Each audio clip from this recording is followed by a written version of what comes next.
Going on, beautiful people? I hope y'all having a fantastically nice. What's today? Sunday. Happy Mother's Day to the mothers out there, to the mothers, to my mother, to my wifey, Asia Thurston. What's going on, lady? How you doing? So today we're going to be going so. Give you a heads up. This is going to be a joint live question and answer with Miss Gabby Marcella. She's going to be coming on here in a few minutes to tell her story about how she, escaped a narcissist overseas in England. It's kind of a crazy story. I'm super excited to hear the full details. I haven't heard the full details myself. So, UK, what's going on? Mary Maine, what's up? My hair looking kind of rough and tough today, though. Yeah, man.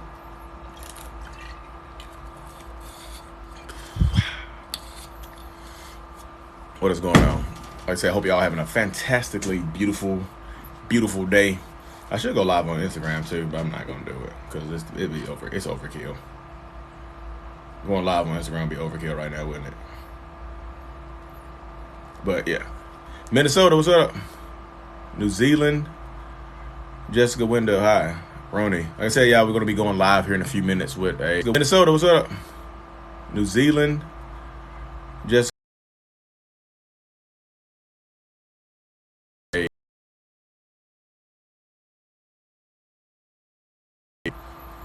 Gabby has a very interesting story to tell. What type of music do you like? Country, R&B, rock and roll. Were you expecting me to say rap? You were expecting me to say rap, weren't you? I'm not a rapper. I don't do the rap thing. Do you think a narcissist changes with age? Yeah, a lot of them get worse with age.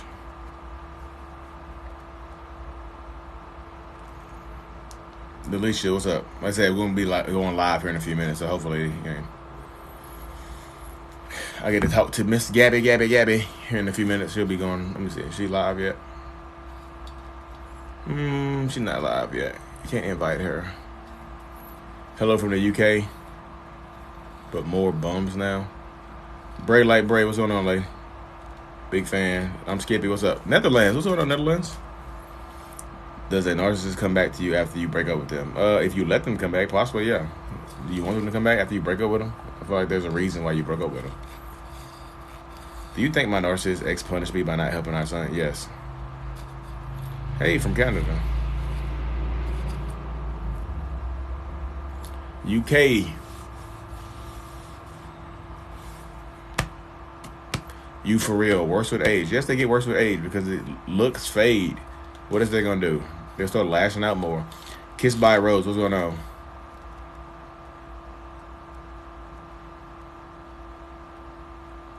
Yeah.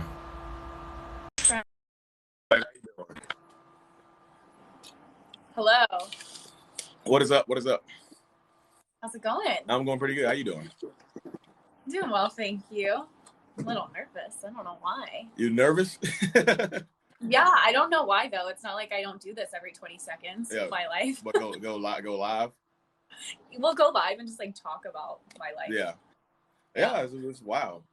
My life is in the public. My life is in the public eye now, so I gotta deal with it now. So.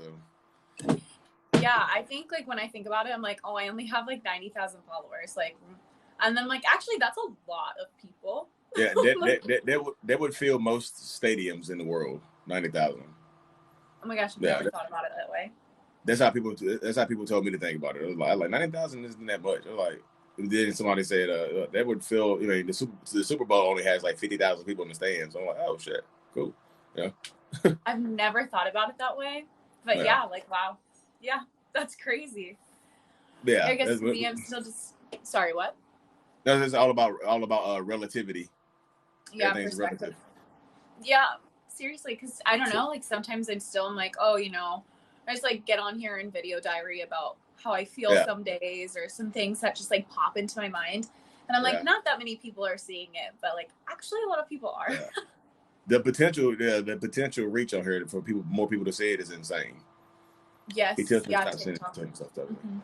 I think it's insane, how much TikTok can just grow your account, because Instagram I have 2,000 people, but I know a fair bit of the people that follow me just and here it's just You never know.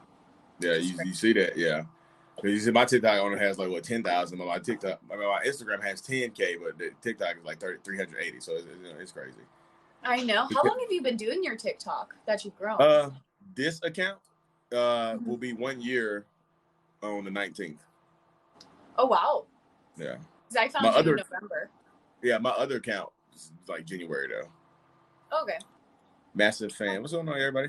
We got South Africa, the UK, Netherlands. There's a lot of different countries in here. It's insane. Hippie. Hi guys, welcome. He reaches out though. Y'all gotta start blocking people. Blocking there's people? An app. There's an app that somebody told me about today. That I forgot. Damn it. I did a one-on-one with somebody today, and there's an app that reveals private numbers. I got to reach back out to her and get that because she told me about that. There's like if y'all in the chat, there's like literally an app that does that. Fountain in South Carolina. That's the closest person to me. Well, ain't Bray like Bray? I think you from North Carolina like I am. So she's close. Actually, the closest person to me. I went to school in South Carolina. Like my ex and I actually met in Spartanburg, South Carolina. Oh, nice. Yeah, so we're kind of close. Oh, we got Raleigh and Charlotte in here. So Raleigh, Charlotte, y'all are super close to me. Somebody said, OMG, the best live idea ever. You too. Orange County, Cali. I'm gonna find the name of that app, y'all. It was like I forgot it. Damn it. I told I was gonna write it down, but I was driving.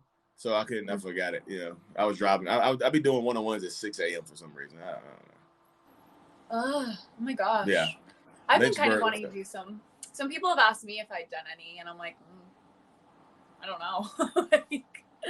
I think it's really cool that you do that, though. I think it's awesome. Yeah, I mean, it's definitely a different experience because, like, I had a group session this morning. It was a good group. It's like good to hear ideas. And one of the girls in the group was very similar to you. She had moved to Italy to get married to her narcissist. He started like beating her, and I think he tried to kill her or something, and she ended up having to escape. This is on Valentine's. She ended up escaping on Valentine's Day. What's going on, Miss Vanilla? Was your ex much older than you? No, the oldest woman I dated was like my age now, but I was like 24. So she was like 35. So that was it. Heather Vanilla, what's going on, y'all? Yeah. Hello. Yeah. My ex is only like 6 months older than me. Is he? Okay. Yeah. So I'm 24. Yeah. So he like just turned 25. He has a long life of narcissism ahead of him, then, don't you? Yeah. My husband was a narcissist. It's like a Lifetime movie. Robin Maddox, how you doing, lady? I'm 21 with a 32-year-old narcissist. Shaking my head. Why are you shaking your head, Lily and Marie? Why are you shaking your head? Yeah, y'all be so young and like getting these older men. Y'all be thinking like this older man. He has his stuff together. He's not gonna play any games. Psych, he'll play the worst games and fuck with you. Yeah, that's why they're that old. And yeah, fucking with you. Going for girls for that young. Yeah. Well, Darla, what's going on, lady? Darla Grant, what's going on? Thank you kindly. Hi, so y'all, Gabby was 44 versus 21. Jesus Christ, y'all. Ooh, you get it. Yeah. One of my good friends' name is Lillian Marie, so it's kind of funny seeing your name in here. I'm good. I'm good. Do you rock for being honest with everyone and giving suffering peeps some insight? There you go. Well, that's what I do, y'all. I got a hater fan club building up here right now, y'all. It's super interesting. You know, it's kind of super. It's super interesting to me because, like, you know, they're like I'm a super empath, but like you're attacking people, like try to like personally attack me. You see that dude I shared that weird yes. Like this man had the audacity to say I'm goofy looking. I was like, when he said that, I was like, yeah, I'm done with you. There's no way. Yeah, I just find 32. It interesting that he's just like created a whole like hate page about you, like. That's interesting. That I don't ever think about. Like I don't even see his page. Like somebody sent me his TikTok yesterday. It's like, look at this TikTok he made about you. I thought it was hilarious. That's why I shared it. You're a brave man, bro. Somebody said that to you. I mean, people come at me. I just like it's all good. Like all the psychologists and therapists that are on my page and support me, but like, you know what, the super empath is gonna be the one to take me down. I'm like, okay, hey Lee, I think you need a new therapist. Like, how I need a new therapist? What? Huh?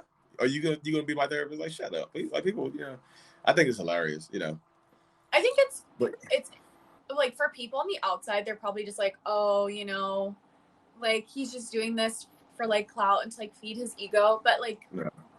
Also you have helped so many people through what you've done, because like I remember listening to you literally at like 3 o'clock in the morning in the bathroom floor, like crazy. sitting in the bathroom hiding from my ex, literally just to be able to listen to you talk about different tactics that you use, and just being like, yeah, if I got caught, this is how I would go about doing it. Or like, if I didn't want them to be friends with somebody, or I didn't want them to wear that anymore, this is like the things that I would say. And it was so similar. Yeah, it was so similar to my ex. And it was so subtle, because I was always just like, am I reading into what he's saying and like getting a different message than he means? Or is that what he's actually trying to tell me? Because I'm one of those people that like, I'm going to interpret what you're saying and I'm going to get the deeper meaning. And so then we would always get into fights, because he'd be like, why do you always think the worst of me? But it's like, because that's what you're saying. Yeah. You're telling me the worst of you. You know what I mean? But if y'all don't know Gabby's story, Gabby has a wild story where she actually moved. Where were you from? Did you go from Florida, or did you go from New York to England? I moved from Florida. So I was working at Disney World.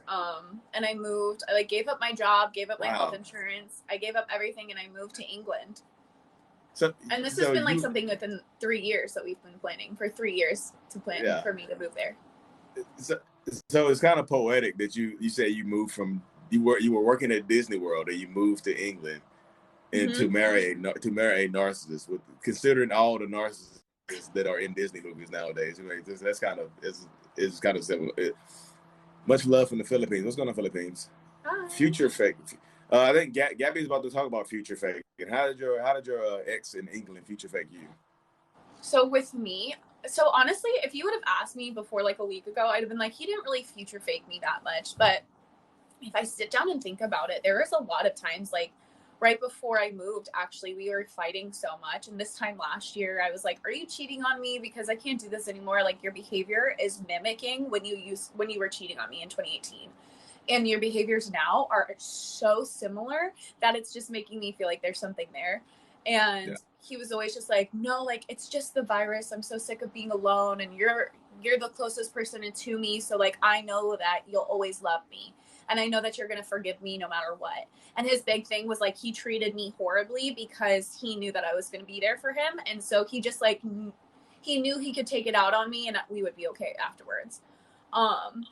And so I remember this one night we got into this huge fight, and he was just like yelling at me and cussing at me and like telling me I was so stupid and all this over the phone. And I was like, the way that you're acting is so scary. Like, this is the most abusive, like verbally abusive you've ever been to me, like blah, blah, blah, blah, blah. And he was just like, once you're here and we're married, like, this will never happen again. Like, I just am dealing with a lot. I just am going, like, my grandfather is really sick and I've been living by myself and, you know, like, I miss you. And just telling me all these things to feel so bad for him. And I still have the text messages where I was just like, I understand you're dealing with a lot and I know how hard this must be for you. I know how hard it is on me. And I understand that you're just acting this way because you just really need somebody to love you through this, and I'm gonna love you through this, and I'm gonna work through on it like this with you, but we can't fight like this when I'm there. Like, we can't have a family like this. I can't allow you to talk to me like this anymore once I'm there. And so the whole thing was like, once I'm there, things will get better. Once I'm there, things will get better. And then 7 days in, when I like saw him talking to the other girl, and I like asked him about it calmly, and when he flipped like a switch, that's when I was like, first of all, there's like, why is there another girl in the picture? And second of all, the fact that you're flipping at like the drop of a pin, the flip of a switch, was just insane to me. And the big thing was just like, once we're together, everything will be fine. We won't fight anymore. So I think now I've been doing the one-on-ones and stuff like that like here lately. I think one of the biggest red flags, if you think your narcissist is cheating on you or there's another person in the picture, is when you ask them about the person. If you know the person, they start to immediately defend the person. or get defensive. Because somebody asks, if you're not cheating, you're like, nah, why would you think I'm cheating? No, I'm not cheating. Yeah. But if they immediately get defensive, and if you, especially if you have a name, if it's somebody that you know, like, are you messing with Gabby? No, not Gabby's is a great person. No, and they started to defend you for no reason, or to get really, really on the defensive. Because I remember seeing a couple of your stories or whatever. Queen Princess Violet, appreciate the disco ball. I remember seeing some of your story where you said that he would go to sleep and put his phone in his pocket and put it in his coat pocket or something like that. You know, like if your narcissist, current narcissist or ex narcissist is like hiding their phone when they go to sleep and doing stuff like that, then that's, you know, a red, super red flag. It's like bright red. Yeah. Know? But man, they say love is blind, so you miss the red flags because you like, well, I didn't miss them. The thing I know you saw them though. I'm talking about the people in the chat. Yeah, the people in the chat there. Yeah, I would see them and I would call him out for them. And the way he would gaslight me about it was insane because I would be like, the only time you're on your phone is when you're sitting across the way from me. Like, why is it as soon as you're sitting next to me, you're never on your phone? Why is it the only time you're on your phone is when I'm in the kitchen and you're not in the same room? Like, it was stuff like that. And anytime I would bring it up, we would get into huge arguments. And he'd be like, you always are reading into everything. You're always trying to make me out to be this bad person. You're always trying to make me do all the, like, make me out to be this horrible guy. And I'm not. And it's like, everything that I said was so accurate, but he had me feeling crazy for it. Yeah, I bet he did, because that's what it sounded like.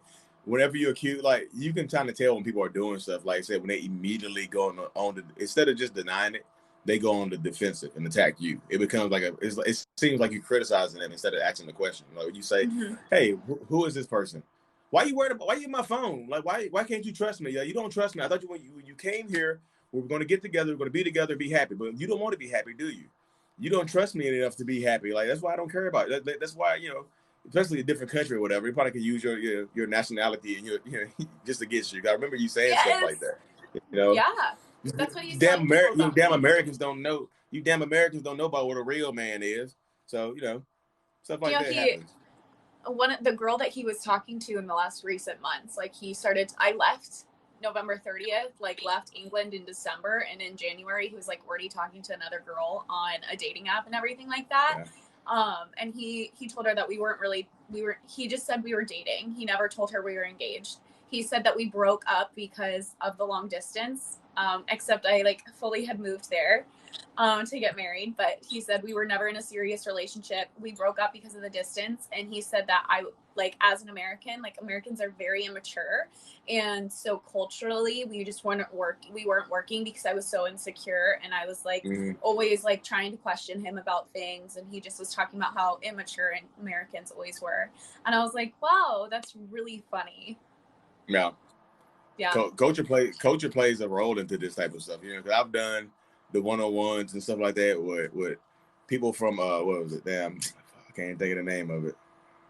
And I know I've done some with people in the Middle East. I can't think of the specific country and whatnot, but she was just saying that, like, men over there are super misogynistic, and like, she's like, the narcissistic men are the catchers over there. The ones that treat you the worst are the catchers. She's like, the people who are nice and sweet don't get women. So you have to be like a narcissistic machismo man to get a girl over there. So they like narcissists over there. And I can't not think of what she was talking about. It slips in my brain. It starts with a K. I can't think of it. It'll pop up in my head in a few minutes. But yeah, she was. I mean, yeah, it's like, it's super crazy because, like, I've done stuff with people from England, Ireland, Netherlands, you know, Canada, a bunch in Canada. It's so crazy how it's prevalent all over the world. Just not, you know, this is not just an American thing. This is like everywhere, like different cultures, like Muslim. There's this one girl, like, she escaped. She was in like Bahrain over there in the Middle East, and she had got married like to the Muslim weddings or whatever. She got married over there, and she escaped. She's like, I'm getting divorced, and you know, you can't just get divorced over there. You got to go through a process. She like caught a flight to Canada, that's where she's from, and just like, you know, Canada has like a travel ban on right now, so he can't come over there and find her. And she's like, she's scared, you know. Yeah. What'd you say? What's your take on toxic masculinity? I don't really have a take on toxic masculinity. I just don't like the man. I don't like men who think that women should submit to them just because they are men. You know, I just think the fact that, like, you want a woman to be submissive, you need to be worth submitting to. Like, you can't just like, hey, I'm a man, you're a woman, you need to submit to me. Like, and the woman's just like, hey, I make $150,000 a year, you make 20, and I pay all the bills, I do everything around the house. Like, you actually, I should submit to you. How are you gonna lead us? What, I literally hate that right there. I can't stand. This is one of my pet peeves right there. Like, online, even not even just narcissists, just with men in general. It's just like, I can't do that. You know what I mean? I'm just like, I hate when I see it come up. It's like, because I deal with the one-on-ones when women be like, this dude left me because he said I wasn't being submissive. I'm like, what's his story? Like, what's his job history? Is he successful? She's like, hell no, he's not successful. Because I'm way more successful than him, and he didn't like feeling like a beta because I made more money than him. So he left me for a woman with 3 kids. That, I was like, wow.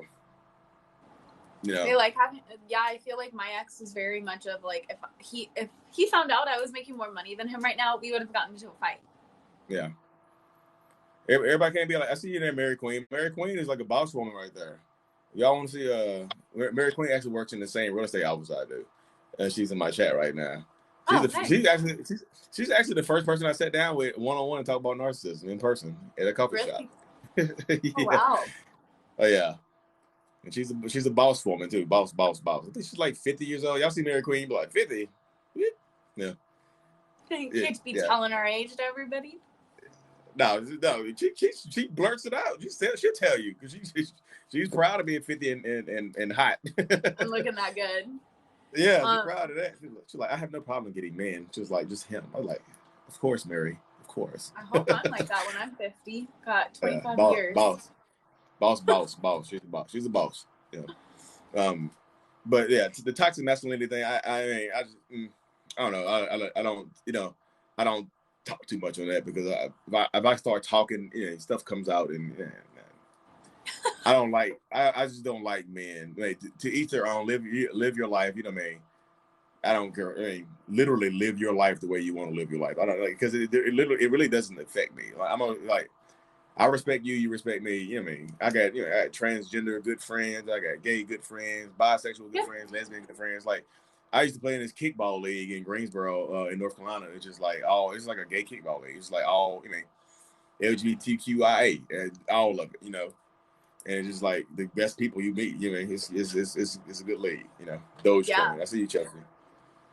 Somebody in my chat said my narcissist ex just got engaged and his twin is making me feel like he's treating her better. Yeah, of course. Yeah, they're gonna act like they're doing like the God's work. I'm sorry. Like, my ex at least is like acting like he's doing God's work, like he's such a victim, he's such a great guy. The new girl that he was talking to like told me all of the lies he was telling her. He was like saying like, oh, I will come, like, you're sick, like, I'll come, I'll make you tea, I'll like take care of you, you just lay in bed, I'll take care of you guys all day, I'll take care of you all day. Meanwhile, when I was in England, he yelled at me. Well, he didn't yell, but he was just like, how effing lazy. She can't even finish making me a cup of tea while I'm in the bathroom and I can hear him 2 doors away. Like, he's calling me lazy because I didn't pour milk in his tea. But now to this new girl, he's like talking about how he wants to take her to Scotland and Ireland and do the same exact things with her he did on the trips that he took me on, because he took me to Ireland and Scotland. And now he's telling her. Because it works. Because that stuff works. Because that stuff made you happy. He can use the exact same things to make you happy, to make somebody else happy, because it works. Yeah. Narcissists are all about like patterns, that you get caught up in their patterns. And if you interrupt their patterns, that's when you get the rage. That's when you get the gaslighting. That's when you get the manipulation. That's when all that shit starts to happen. Like, he had a pattern set for his life. Like, but you came over there. You interrupted his pattern. That's why he immediately got worse. That's why you're like, what the hell happened? Like, he had a pattern going on. Like, he had started to build a life in England without you, even though he was talking about including you in his life. So his pattern is spinning, his circle is spinning, and you fly over there. And I got all these girls. Gabby, you threw a wrench. You put you stopped my wheel from spinning. So of course you're gonna get the anger. Of course you're gonna get the anger, the resentment, all that stuff. You're gonna get, because whose fault is my pattern stopped? It's not my fault. I've been living this pattern for 24 years, 23 years. It's Gabby's fault. Gabby, like, I was doing good till Gabby got here. Even though I told Gabby to come over here because she's my fiance, I want to marry Gabby. She interrupted my pattern that I had set for my life, and if she can't get into this pattern, then she needs to get out of it. So I'm going to treat her terribly, And if she chooses to stay, then it's going to progressively get worse. Because like I want to have my cake and eat it too. I want to get to the point where I can text my girls and not leave my phone in my jacket pocket, not leave my phone in my coat pocket. I want to text my girls and be able to just put my phone down on the table without leaving it up. It's baby steps and stuff like that. So that's when like when you start to notice the patterns of a narcissist in your life, you can kind of start to get ahead of them, and this when the predictability comes along. You can see because like one woman, she's like, my narcissist reaches out every month on the 14th of every month. I'm like, why you don't block him? The 14th is coming. She's like, every time around the 14th, my heart starts racing. I just know he's going to reach out.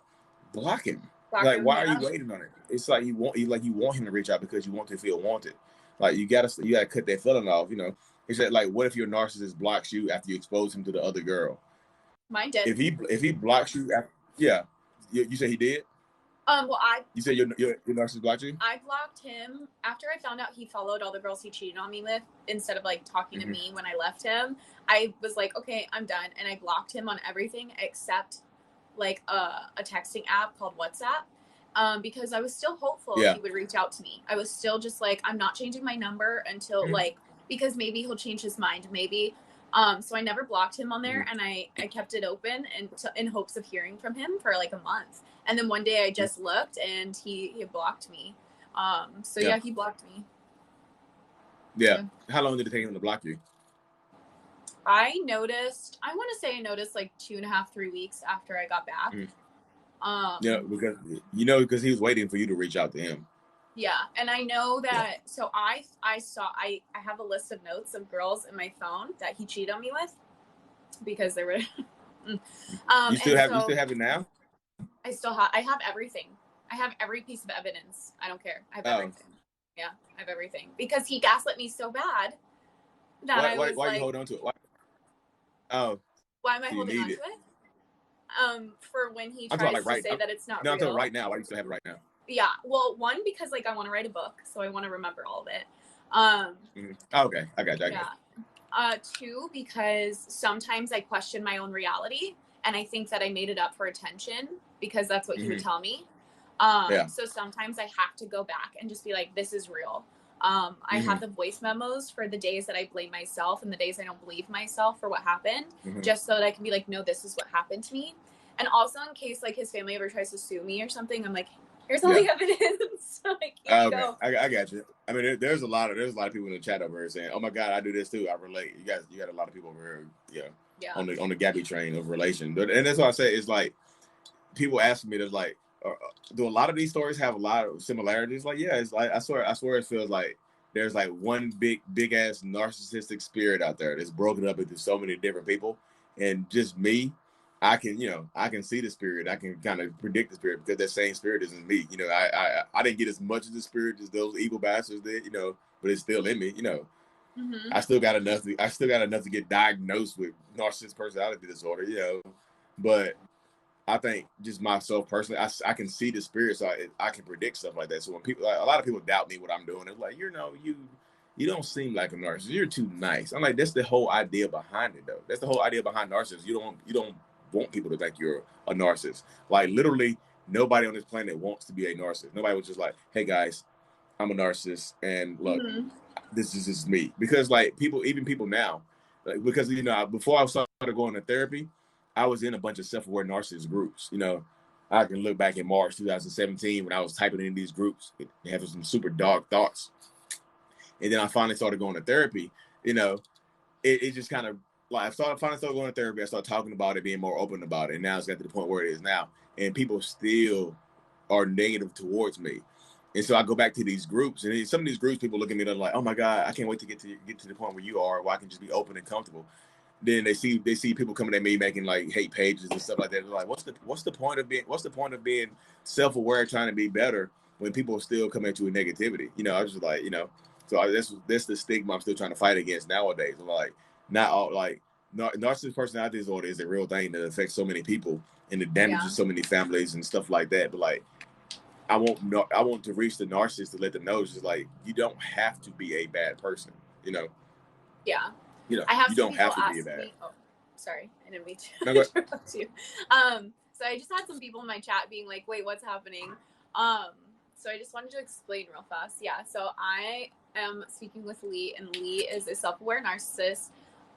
Lee helped me understand that what I was going through in my relationship and my partner, my ex, was how I thought he was a narcissist. And then I found Lee's page, and I very much was like, every single thing that I've ever experienced is being validated and explained right in front of me.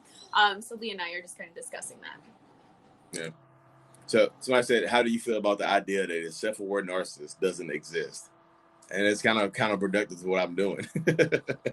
You know, it's just like, well, why do I do what I do? You know what I mean? Still confused as to whether I am the narcissist or my ex is. I get that question a lot too, because people typically write that off. Like, if you're asking that question, you're not a narcissist. I asked the exact same question. Like, I reached out. I can show you messages. I reached out to my friend. Like, am I a narcissist? And she said yes. She's like, yeah. Ask your friend. Ask one of your friends. They'll be honest with you. I literally, like, my wife, after my wife called me a narcissist and left me, I reached out to one of my good homegirls. I was like, do you think I'm a narcissist? And she just straight up said yes. I was like, shit. Really? You're like, damn. I was expecting, you know, I showed you, I posted it on TikTok. I was expecting a cool no, but shit, you know. But she always, let's say. Oh, sorry, you can finish first. No, I was just saying, she's like one of the people that just a straight shooter. It's like, it's a good friend to have that's gonna tell you what you need to hear, not what you want to hear. She's not gonna fucking cupcake to you and stuff like that. So you have friends that do that. That, you know, if you have an enabling as friends and just yes men as friends, that will actually lead to you staying in a toxic relationship or staying a toxic ass person, because they just enable the negativity. It's like, hey, my boyfriend is treating me so terribly. Like, I think he's abusing me. Like, so he's beating you up. Like, no, he's a narcissist. Like, so, but he's not hitting you. No, he's not. Yeah, he's not hitting me, but he's a good guy though. He's like, he seems like such a good guy. Why would you leave him? That's stupid. Like, so many women would want him if you left him, and that makes you feel like you leaving, like you're losing a prize or a treasure and stuff like that. So your friends can actually, you know, lead that to you. Narcissist friends. What's your take on that? I'm a narcissist friend. Some narcissist friends are good to have because they're gonna do stuff to appease you and to make you happy, so you think highly of them. Some of them will compete against you and put you down behind your back though, so you gotta be careful with them. Jealousy and animosity run deep with narcissistic friends. Ooh, I will say, like, to add on to the, like, am I the narcissist or is my partner the narcissist? I remember when I first started researching, so I moved to England on the 24th, and I found out about the other girl on the 31st. And so on the November 1st, I started recording our conversations because it just, like, went from 0 to 100. And on the 2nd of November, I started researching it, and everything that they were explaining, I was just like, well, I've done that. I've said that. I've done that before. And, like, I was like, oh my gosh, he's not the narcissistic one. I'm the narcissistic one. And then I just started to spiral to be like, how do I know who the narcissistic one? And it was so scary for me because I was like, well, yeah, I said that to him, but I said that because of what he did. And, you know, there were just so many, like, I think one of the things was when they like ask you for a specific example of something, like when they're like, well, you were mean to me once. Okay, when? Give me an exact date and time. Like, I would say that all the time because I knew he was like lying and making it up, but they were saying that narcissists do that because then people can't really remember. And I was like, but I just really was like, I didn't do that. I remember. Ask me that question.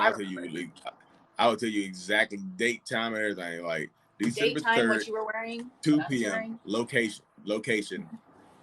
I believe super empaths are narcissistic. I don't even know what a super empath is, y'all. I just like it's so much terminology on here. I'm just like, I just get out of it. Like, I don't know what a super empath is, a dark empath, what is it, HSP, highly sensitive people. I just don't know. I mean, that's I've never heard of those.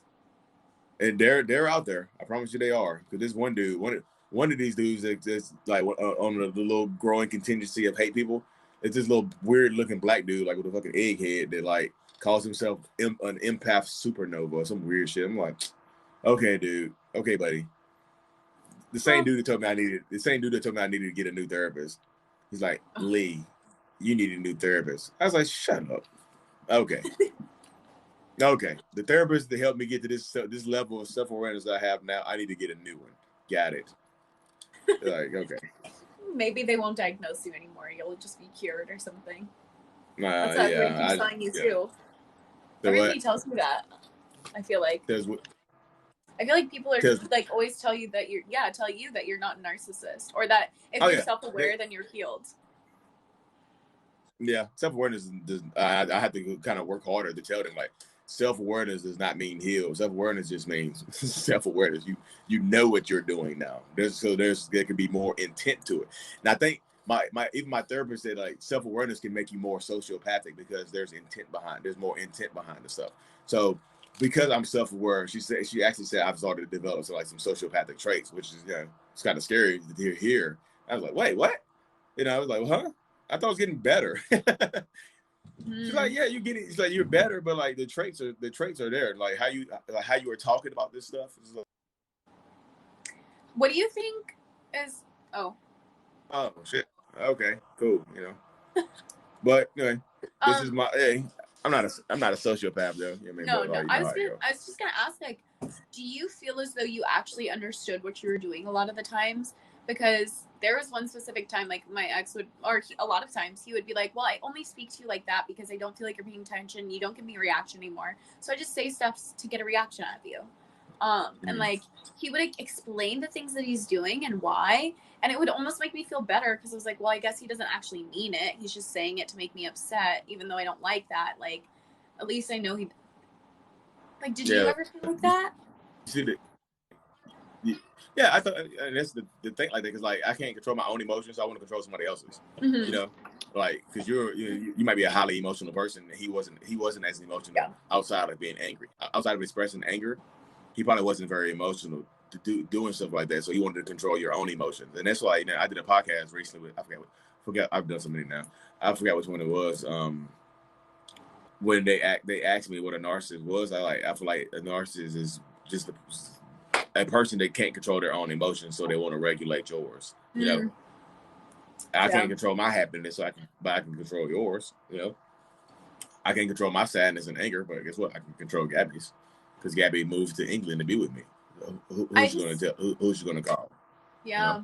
I remember him, like, he used to call me a lot and like start crying, and he would call me and like be really upset, and he'd be like, how do you always have such a positive outlook? How do you always, like, how can you just be happy? Like, how can you, how are, like, I don't understand why people like you, but they don't like me. And like, he would have those moments of just like really pure raw sadness with me, but like make me feel really bad for it. And he's just like, I don't understand why people like you, but not me. And I don't understand why you can be so happy when I'm not. And we're going through the same thing. So does this sound like sadness? It doesn't sound like sadness. I mean, it sounds like jealousy and hate. It's not he hated you for stuff. He hated you for getting stuff that he wanted. Yeah. So their internalized hatred can come out as manipulation and gaslighting to lower your level. Oh, you think you're so high and mighty? Let me go ahead and bring you down here. Hey, I got girls on the side. Let me go and bring you down here. You're not as bad. You're not as good as you think you are, Gabby. I am. People want me. He used to tell me that. Yeah. You want me. I want you. So it's just like, a lot of narcissists are, and they will verbalize it. Like he verbalizes it to you. He'll say it, and it doesn't sound mean why he's saying it. It sounds like sadness. It's just like, what? I don't understand why people like you and like don't like me as much. Like I'm trying as hard as I can. Like I'm trying to be a good person. Like people like you because you're a good person. I'm trying to be like you a little bit, but people like you and they don't like me. And internally, he's like, why the fuck do people like you and not me? Like I can't get to it. So he becomes jealous of you. Jealousy is that's a damn sin, isn't it? One of the 7 sins, the 7 deadly sins is like glutton and jealousy or envy or something like that. So jealousy is huge in narcissists. Like narcissists will literally be jealous of their partners a lot, especially if you're a good person that gets attention and happiness. You attract good energy. Oh yeah, they'll be super jealous of you. And like I said, he verbalized it. He said it. He said it out loud. A lot of times they'll say it out loud. You just don't catch it in the moment. Or if you do catch it in the moment like you did, it sounds like sadness as opposed to what it really is. It's like masked jealousy and hatred and envy. So he wants internally. He wants how he feels on the inside. He wants how you feel on the inside to match how he feels on the inside. So that's why he starts to devalue and hurt your feelings and make you feel like you're less than what you are. He wants to make you feel like you think you're so hot. You think you're hot shit, don't you, Gabby? Well, you're actually just a 5 and barely that. you know, and it bring you down. You know, saying stuff like that, initially you don't believe it. Like, that's kind of hurtful. But then you say it repeatedly, you might start to believe it a little bit. Like, I might be a 5. Like, shit. Like, he keeps saying it, so it must be true, you know. See, and they he never beat you down. I'm sorry. But yeah, that's a good point. He never really used himself though. Like, he would use other people. So he would be like, oh yeah, like my roommate was talking about how fat you are and how like I shouldn't be with you because like there are other girls that are way skinnier than you and there are other girls that are way prettier than you. Like, he would always tell me about stuff his roommate said. And he'd be like, yeah, I'm really mad at him. Like, he tried to get me to cheat on you tonight. Oh my God. Do you think his roommate was saying that? I asked his roommate, I was like, hey, I want to know, like, did you actually say this stuff about me? And I sent him the text messages and he was like, no. I did it after we broke up though.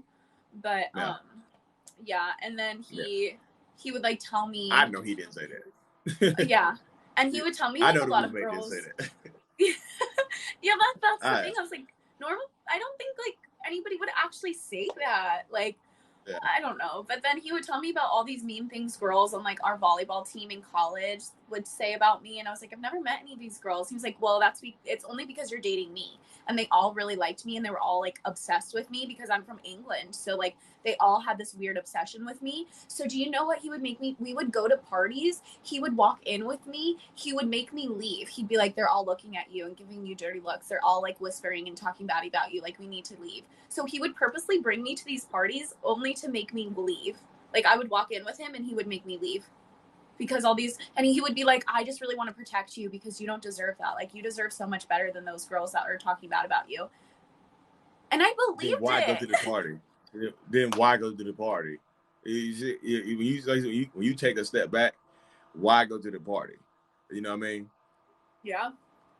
And then he would just be like, well, I didn't know they were going to do that to you. And you just don't deserve that because you're a great person. And you don't deserve for people to be mean. So I really thought he was being protective of me. And I thought he was being like really wonderful to me. And he literally was just bringing me to show up to then make me feel bad about myself and be the person to build me up. So he would be the one to break me down, but then simultaneously build me up. Yeah. And that's how it always was. But I never understood it until literally this year. Yeah. Once the fog starts lifting, you start to see stuff you didn't see before. Like, I cannot believe I put up with this crazy shit. Like, he used to take me to parties and make me. Did he leave with you or no? Yeah, he would leave with me, and then he would just like, he would be the one that would like constantly be like, yeah, and they were just like saying this and they were saying that, and I'd be like, it's fine, like I don't really care, like whatever. They don't know me. If they're gonna act like that, they're gonna act like that, whatever. Yeah. But he would be the one talking about it over and over, and I would just be like, I don't really want to talk about this anymore because the more you're talking about it, the more it's hurting my feelings. And then he'd be like, I know, I just want you to know that like I support you and I'm like, it's not fair that they did this to you. And he would just get stuck on it. Yeah. This is just like a kidnapper leading the search party. You know, he knows he knows what a little girl is at, but he's out there leading the search party trying to be the hero. And when he finds the little girl, hey, I found her. She's over here. Like, damn, how'd you find her? She was hidden so well. I don't know. Now he's the villain and he's also the savior, but nobody knows, you know. But now you know. Like, you look back, you start to notice the clues. You're like, oh shit, he was really, you know, he was literally the villain the whole entire time. Nobody says stuff like that. I mean, I guess that sounds like high school stuff. Like, not even high school. It's like middle school stuff. Yeah. She's not from England, so she's bad at volleyball. She's not from England, so we hate her. Yeah, she's American, so she's just always like dramatic and this and that. Like, ugh, it's just weird. It's just weird how much I believed it. Yeah, I mean, I say it. Sometimes you probably can catch yourself getting down at yourself for being like not necessarily blind to it, but like kind of putting up with some of the stuff. Because some of the red flags you saw, you just kind of just like, it'll get better. It'll get better. You know what I mean? And like some of the stuff he says, like the stuff that he says is true to him. You know, it might not be true overall, but it is true to him. When he told you, "Hey, things will change when you get over here," that was true to him because they did change. It immediately got worse. Yeah. He didn't say it would get better. He said things are going to change. It's always interesting. That was his truth. It's interesting when I think about my first day back with him, when I like met him at the airport at England. I wonder what your take is on this. Because my first, like, the first 5 minutes with him, we were, like, hugging. He didn't really have any emotional, like, I was, like, crying. I hadn't seen him in 9 months. You know, we had been in this process for a visa for about 1.5 years. Hadn't seen him for 9 months. And so finally, like, the wait was over. We were so happy. He didn't really have any emotional connection to it, but I was like, whatever. He's not an emotional person. It's fine. But he was like, I didn't bring you a present. Don't start a fight. And I was like, what? Bro, it's 7 o'clock in the morning. I don't care. And he's just like, no, like, I don't want to start a fight with you. This is our first day together. Please don't start a fight. And I was like, I'm not going to start a fight with you. Like, you're my present. This is all I've ever wanted. Like, I'm so happy. And he was like, no, seriously. Like, I know you're making jokes about a present, but like, I really don't want to fight with you today. I just want to have a great day with you. I love you so much. I'm so excited to be here. Like, please don't start a fight. And then I was like, should I start a fight? Like, should I be mad that he didn't do this? Because I'm not mad, but should I be? And then it was just like, and then I was just like, I promise you it's fine. Like, I didn't actually expect anything. I was just joking with you. Like, I'm just happy to be here with you. And he was like, okay, good. Because I actually did get you a present. It's on the bed at home.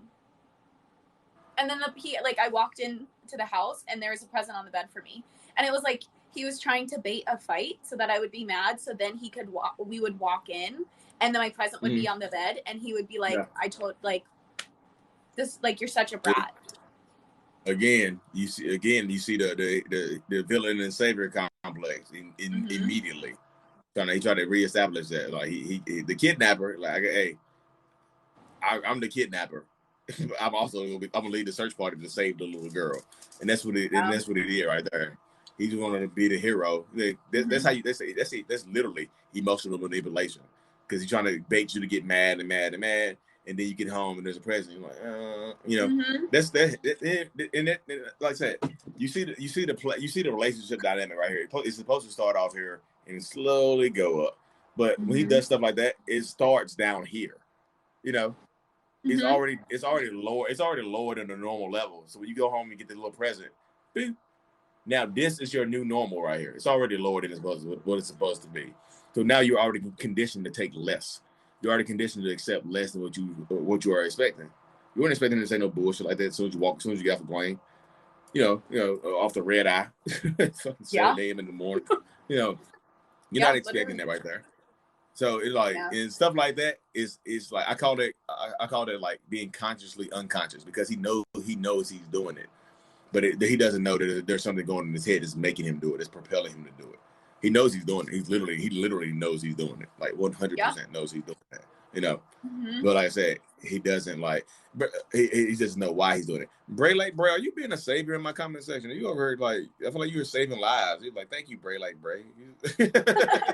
I keep seeing her name pop up. Like, you saving lives in the chat.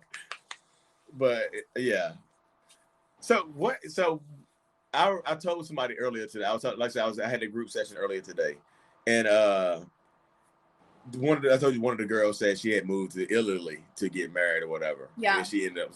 So I was sharing kind of bits and pieces of your stuff, like how your ex used to like leave you places, and she was like, "Oh yeah, oh hell yeah." He used to walk ahead of me and get lost in crowds. I couldn't find him for hours. Yeah. Oh, all the time. And then he would get mad at me and be like, "You should have kept up with me. You should know your place around." I'm like, yikes. I'm like, damn. He would literally. Yeah, that's exactly. So if he did that, that was usually if we weren't fighting. But like he would just do that and be like, oh, like, I didn't even realize you weren't there. Oh, you're just slow. Like, just catch up. Like, I don't want to have to walk slow because you have little legs. Like, just keep up. Now you have little legs. Now you have little legs. The other girls on the volleyball team have the longest legs in Europe, just so you know. Have the longest, skinniest legs. Yeah, he made sure to tell me that I was like, not the skinniest. He made sure to tell me that, like, I was the shortest girl he'd ever been with. And then he would always grab my fat and be like, I like girls that are thicker. And I'd be like, is that supposed to make me feel better? Because it doesn't. But the leaving me places, yes. There's one specific story. There's like countless stories I have. But my favorite story, two of them. Your favorite terrible story. Yeah. Your favorite bad story. My favorite bad story. Oh, I have a lot of favorite bad stories. I think I know you do. Yeah, there are so many. I've been scrolling through my timeline. I see you like, guys, a girl just messaged me from my ex, and God damn it, I was like, Gabby, Oh my I was God. having a good day. No, I'm just joking. Sorry. No, I was having a great day too. Okay, I was having a wonderful. I was just messing with you because like that's why I don't get on like I have a specific pattern in the mornings. Like I can't get on TikTok within 30 minutes of waking up because like that'll either set my day or ruin my day early. So I just like no TikTok for 30 minutes. Yeah, that's because, your story is like I mean, like I said, I don't have all the feelings and equipment and stuff like that, but it does make me sad to see you cry when I get on there. It's like, because you're still processing it, you're still going through it and stuff like that. You know what I mean? But people telling me to shut up. Yeah, people in my comment section telling me to shut up. For you to tell the story about you getting left. Who said that? Okay. I'll be quiet, Marianne McTie. I will say, like, actually, you guys have heard a lot of, like, the most recent stories, but you never heard, like, the 2018 version of things, and they were so much worse than what they are right now, actually. So, like, I have so many more stories from years ago that I've never even gotten into because I haven't never dealt with those emotions yet, and I'm like, do I want to open those can of worms? Probably not. But there's more. But my favorite story of him leaving me, it was January of 2020. I had gone to see him in England, and we were out to dinner with his family. So it was like me, him, his mom, and dad. I'm super close with his family. I saw his family more in the last few years than I've ever seen my parents, Like, I spent more time with his family than mine. So we're out to dinner. It was my first night seeing him. I had been in England for 3 days and I hadn't seen him yet. So I was so excited. And we got to dinner with his parents. We're all drinking, having like a really good time. And then we just like, I don't even know what started the fight off, but we got into a huge argument when we were walking back. And it was 11 o'clock at night. He had a bag of my stuff in his hand that he was holding for me. He got mad, dropped it, and walked off and just left me. His parents were ahead of us. And so he just walked off. And I was like, I didn't have a phone. I didn't know where I was going, really. It was pitch black. It was 11 o'clock at night in a different country. And he just dropped my stuff that he was holding and walked off. And so I was like, well, I don't know where I'm going. So I just sat down. I just sat down where he left me, and I sat and I waited for like 30 minutes. And then he came back and he's like, where are you? What are you doing? And I was like, you left me. And he was like, well, you upset me, so I needed to cool down. Don't you want me to cool down, or would you rather me sit here and yell at you? And I was like, if you were that angry at me that you needed time alone to walk off, you could have walked behind me, because what if somebody like took me? What if like somebody like, you don't know? And he was like, don't be so dramatic. You're a big girl. You were fine. And like, then I was just like, I was like, you can walk behind me to make sure that nothing happens to me, but I don't want to talk to you right now. And so he was like, nope, I don't want to talk to you either. And he just walked off, like, completely. Have no idea where he went. But I just like walked. I found my way back to his parents' house, and his parents were like, oh, where's Matt? And I was like, I don't know. He just dropped my stuff and walked away. Wow. And then I went upstairs because I was so upset. I was just crying. And he went into his room and he slept alone that night. And I was like, this is the first time I'm seeing you in months. And you pick a fight with me, you leave me, and now you're gonna like sleep on the couch so that your or like in your room so that your family knows we're in this big fight. Like, why? And then like he was just like, don't talk to me. I'm sleeping. Don't talk to me. And I like kept turning on the light, and I was like, no, talk. Like, we're gonna talk. And it got to the point where I literally had a glass of water filled, and I was about to throw it on him because I was so mad. And I like had this glass of water, and I was like, God, I want to throw this on you so badly. Like, ugh. But I just put it down, and I was like, say that? Yeah. I literally was did like, you say I that? want to throw this on you. Yeah. I was like, I want to throw this on you so badly. I'm so mad at you. And I was like, but I'm not going to. And I put it down on his nightstand, and I was like, you can meet me in the room, or you can sit here and we'll have problems tomorrow morning. And then so he got up and he went to the room, but like didn't talk to me until the next day. And I was like, oh. And that's right off the rip of you being over there? That was like the first day I was there from visiting him. Yeah. So right there, he wanted to establish his pattern. You know what I mean? Mm-hmm. He wanted to establish the roles of, it sounds like he wanted you to be more. It sounded like he wanted you to be more obedient than anything. You know what I mean? He wanted obedient. He wanted obedient. He wanted obedience. You know what I mean? He would literally be like, "You need to obey me." I'd be like, "You're not my parents." We would get into fights because he's like, "You don't obey me. You're right. You're not my parent." and we would get into arguments, and like, yeah, that's like the big thing was, I was like, if you want a girl that's just gonna sit there and look pretty, like, I'm not her. Like, I'm not just gonna sit there, be quiet, and like be that person, because he just didn't like me to talk. But it's actually interesting you say that, because every single time I went to visit him, we got into a fight either the day before or like the day of. Like, no matter how long it was between us seeing each other, we would always get into fights. That's because like he wanted to go ahead and start you off on like he doesn't want to have to work hard to make you happy. So if you start off low as hell, it takes very little to make you happy. If the first word out of my mouth to you is like the B word, is like bitch, anything else that comes out of my mouth is gonna be nice to you. So like, you know, hey, you beautiful, beep, you know, and it's like it starts so low that you don't have to work hard to make you feel better, and it's still not enough. It's still below standard. The standard is here. So he starts you off here, and a little bit of love, a little bit of breadcrumbing, the little bit of what do you call it, intermittent reinforcement that he's doing to let you know he still cares about you. It brings you here. You still way below, you know, par, way below the surface and things like that. So he starts you off so low. He has to work so little to make you happy. Because I know I feel like when he did little stuff, it felt like big stuff. You know what I mean? It felt bigger than what it really was. You know, so that's what it sounded like he made you start.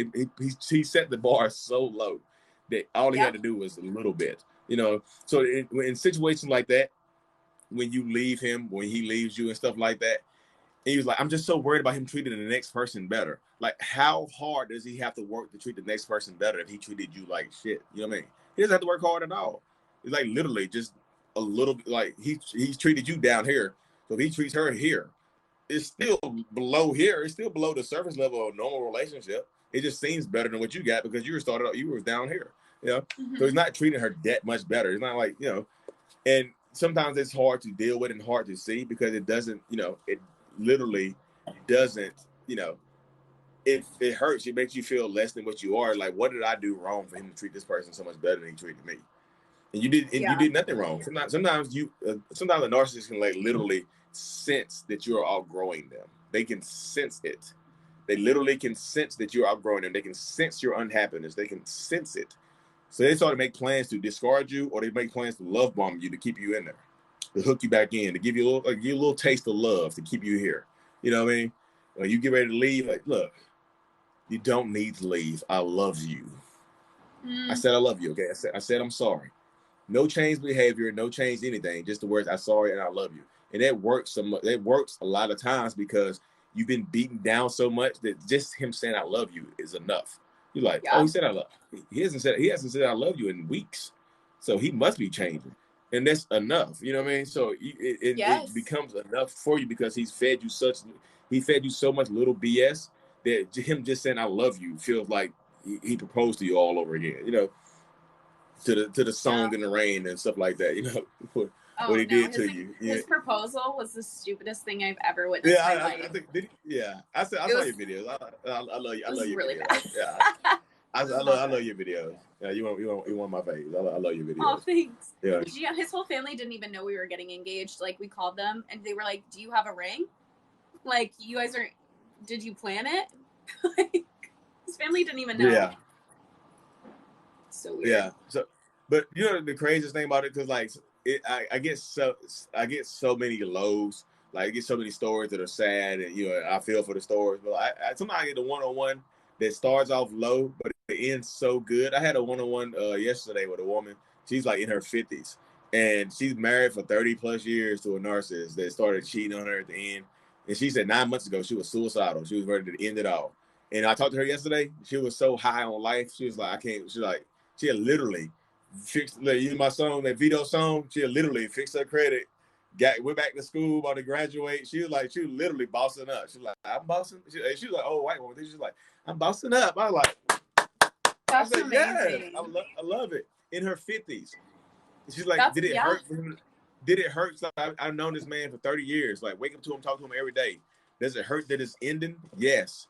She's like, but I deserve happiness for the rest of my life. I've talked to like literally people battling cancer, like terminal cancer, that file for divorce terminal cancer that filed for divorce. She said, I would rather die and be alone and happy by myself than be sad and spend my next 6 months with this person. She's like, I can't do that. And I was like, damn. I pray for her every day. I pray for her every day. I was just like, look, you got to make it. You have to. You know what I mean? Like, you have to. And then you hear stuff like that. You hear stuff like that. You see stuff like that. And you hear stories like you just get up in the middle of the night and say, fuck it, I'm gone. I'm not talking to you again. You dip. Fly home. Yeah. You know. Then you get people that are in it for 3, 4, 5, 6 months, no connection, no nothing, and they just can't find the power to leave. And I was just like, look, I share these stories with other people. I'm like, look, you got to power up. This person is dying and left. Mm-hmm. Don't know how she's gonna get buried. Don't know who's gonna be at her funeral. She said she would rather be happy by herself and dying than spend another minute with this man. Yeah. Because he's killing her faster. I was like, damn. That's so empowering. And stuff like that wake you up fast. That was like the third one-on-one I did. That was like off the rip. That was like the third one-on-one I did. I was like, wow. Off the rip. They set the tone for my shit. I was like, that's tone setting for me. I was like, okay. That's amazing. If you can do it and you are literally dying, you would rather leave. You would rather leave. She's literally dying. Literally, shaved head, going through chemo. She's got a 7-year-old daughter. Don't know what she's gonna do. 7-year-old daughter still left. I was like, God, I was like, man. That's why, like, I would never give up on anybody because that right there, because of stuff like that, I won't give up on any. I can't give up on anybody. If she's dying and does that, like, anybody else can find the power. You can find the power. This woman dying. Yeah, I mean, one of the and he was cheating on her and moved on to somebody else. He moved on to somebody else immediately. So she's going through the trauma bond. Yeah, that's so sad. What were you gonna say? No, you said one of the reasons what?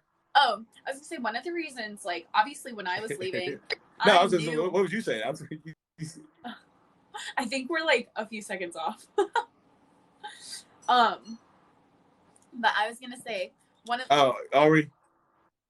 We're definitely off, aren't we? That's okay. I'm gonna be quiet then. Look. No, you're good.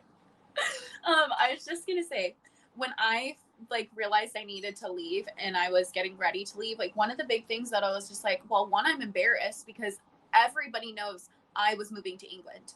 Everybody I went to school with, all of our friends know, my family knows. And if I come back, like, I'm just going to look like an idiot because, like, I'm going to have to tell people he cheated on me. I'm going to have to tell people that, like, for years I was covering up, like, a lot of the stuff he was doing to me. And I'm going to have to, like, tell people that I was, like, essentially lying to them about how great he was to me. And I'm going to really just, like, have to own what was actually going on when I don't want to. And then it was also just, like, you know, I already had my wedding dress. My parents paid $3,000 for my visa. You know, I was like $10,000 like in this move with the visa and all this stuff. Like, there were so many outside things that I was just worried about what other people would think that I didn't even, I was just like, I'm so scared of what other people will think about me that I'd rather be miserable in here. Lee's reconnecting. I think she left. I think her service messed up, y'all.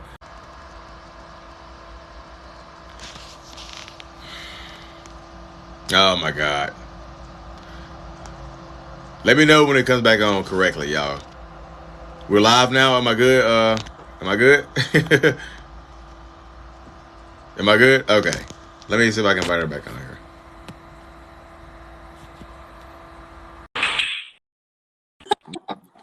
I think a storm is coming here in North Carolina to kick me off. Oh no. Are you good to keep talking, or do you have I'm good. Yeah, I'm good. I'm good. I had to turn my Wi-Fi off at first. It was acting terrible, but now I'm wondering. I don't even think mine's on right now. But yeah, what I was saying was basically I'm just was embarrassed for people. I was embarrassed that my parents had spent so much money. I felt so bad. I was embarrassed about what his family was going to think.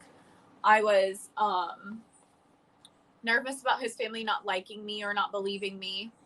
I was nervous that I was just like making it up and that I was being dramatic. And then I was also super nervous that I would never find anybody else. Because, like, a lot of the stuff he was telling me, he was just like, you know, like, you have all these flaws, but, like, I love you despite them. Like, his favorite thing to say to me was, like, you're a lot. And a lot of people wouldn't want you, but I do. And, like, he would say that to me once a week.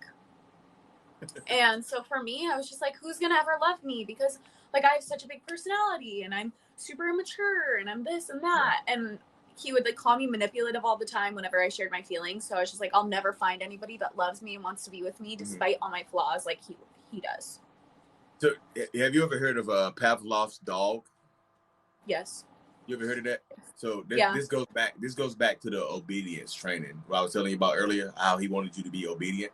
So when Pavlov's dog, every time he would ring a bell and he would feed his dogs.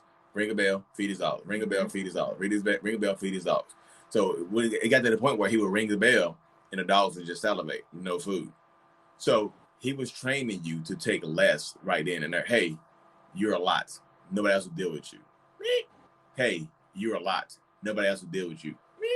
Hey, you're a lot. Nobody else will deal with you. He conditioned that in your brain. It's like a subliminal programming. So it's going over and over and over again in your head. It's playing like a record. It's going over and over and over again in your head. And of course, you're going to start to believe that and think that it's true because he said it so much. You know, like I said, it's conditioning. You know, he literally conditioned. So when he rings the bell of love and gets you a little bit of breadcrumbing, a little bit of love here and there, you literally start salivating. Like, this is enough. This is what I deserve. You know, because you think he's the only person that can provide you that love. So of course, when you get away from him, you're gonna start to have those doubts and stuff like that. And like, embarrassment is huge. Like, embarrassment is like literally huge for like leaving a narcissist, because like I said, you get the similar situation where like you feel embarrassed, like I feel like I'm a failure. Like I went over there to get married and now I'm coming home, no job, no insurance, no nothing. So this is embarrassing for me to be you said 24 years old and pretty much starting from scratch, you know. But I feel like you're getting to the point. I feel like you're getting to the point now where you are, absorbing that. Like you can say the same exact statement and it comes out differently. At first you came back over here, you like, I'm 24, I have to start all over. Now you get to the point where like, I'm 24, I get to start all over. Yeah, the same exact statement reads differently. For whoever reading the book, the same two people reading the same book going to get two separate messages. Old Gabby, come back over here originally, read the message like, I'm 24, I have to start over. New Gabby is like, I'm 24. Yes, I get to start over. You know what I mean? So now you get to power up and be empowered from your experience, and you sharing your story and helping other people. You know what I mean? And doing things like that. So it's just it's like this. It's rolling. It's circular. I mean, I notice it. I see it. You know, I get tagged. I used to get tagged. One of my good friends is sending me your videos. Like, look at this girl's videos. You know, really? A girl I know in real life. She's like, look at this girl's story. I'm like, what? And I was like, shit, that's interesting. You know what I mean? I'm like, damn, that's a wild story right there. That's a wild one. Yeah. It's actually really crazy. I think I see the patterns. Oh God.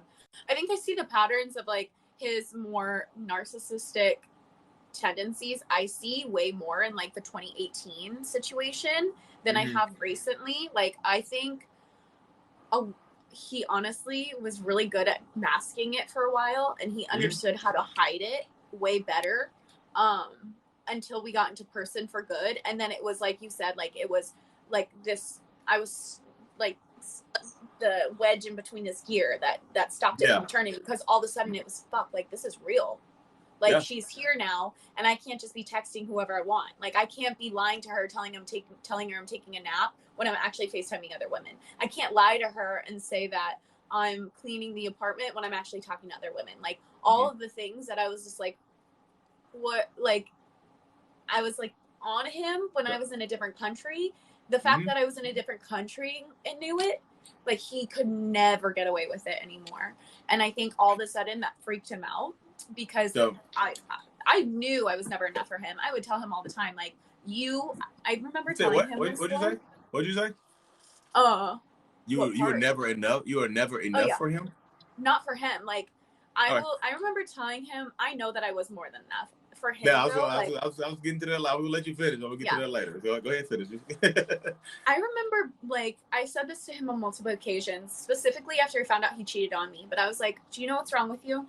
This isn't a me thing. I didn't do anything to deserve this. Like, as as horrible as this feels for me, and as much as like I felt like, why, like I don't deserve this, why did this happen to me, like it made me really insecure. But I remember telling him, like, this happened because you are so insecure with yourself that I will never be enough for you because you constantly need validation from everybody. That's not me, because I will never be enough for you. I will never be enough validation for you, that you will always need to bring other women into our relationship. And like, I told him that back in 2019, and he like started crying and like, oh, that's not true, like sobbing. And then I told him that again. I have it on voice recording. And I told him that again, and he was just like so mad. He was just like, I can't believe you would even say that to me. Like he would tell me about how he did things, and he was like, I don't go out with friends anymore because you don't trust me. And I was like, no, it's not that I don't trust you. It's like, you don't trust you. I would let you go. I don't care. Go do what you want. But you know you would be doing stuff you shouldn't be doing. And he would just get really angry at those things because it was true.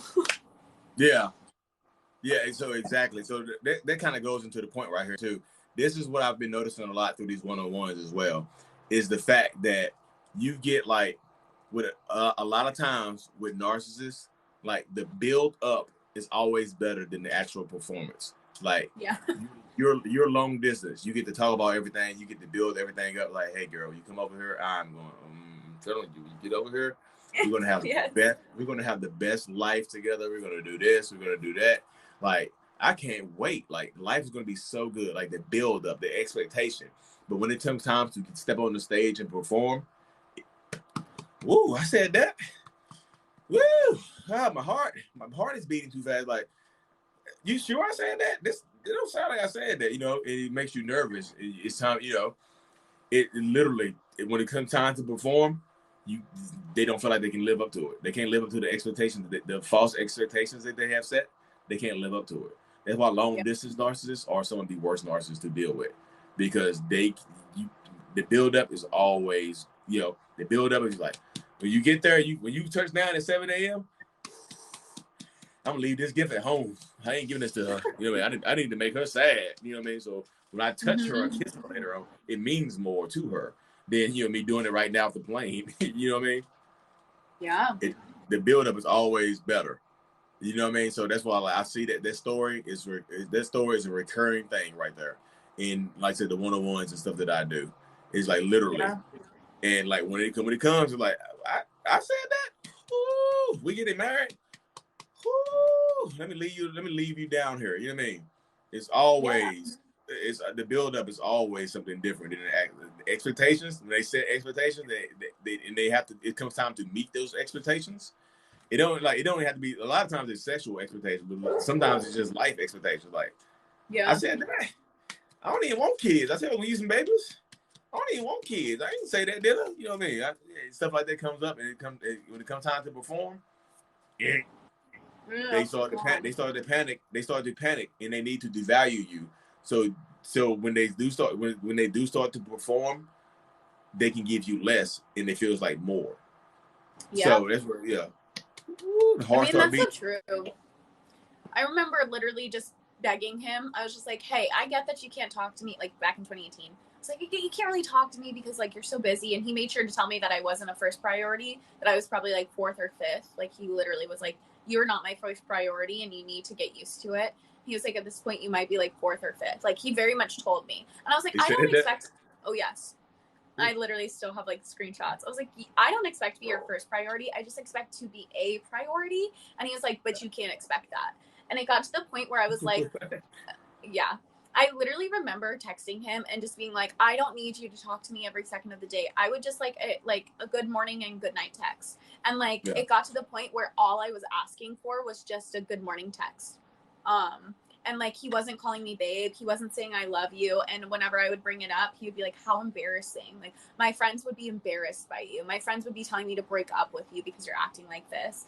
And then he would tell me like, and then he would say, I love you. And it would like make me cry because I'd be like, oh my God, like that's all I've been waiting for weeks. Like, thank you. And right before I moved, he shared a Facebook post and I was like, can't wait for my love to be here with me. Like, I love you always. And I literally sobbed.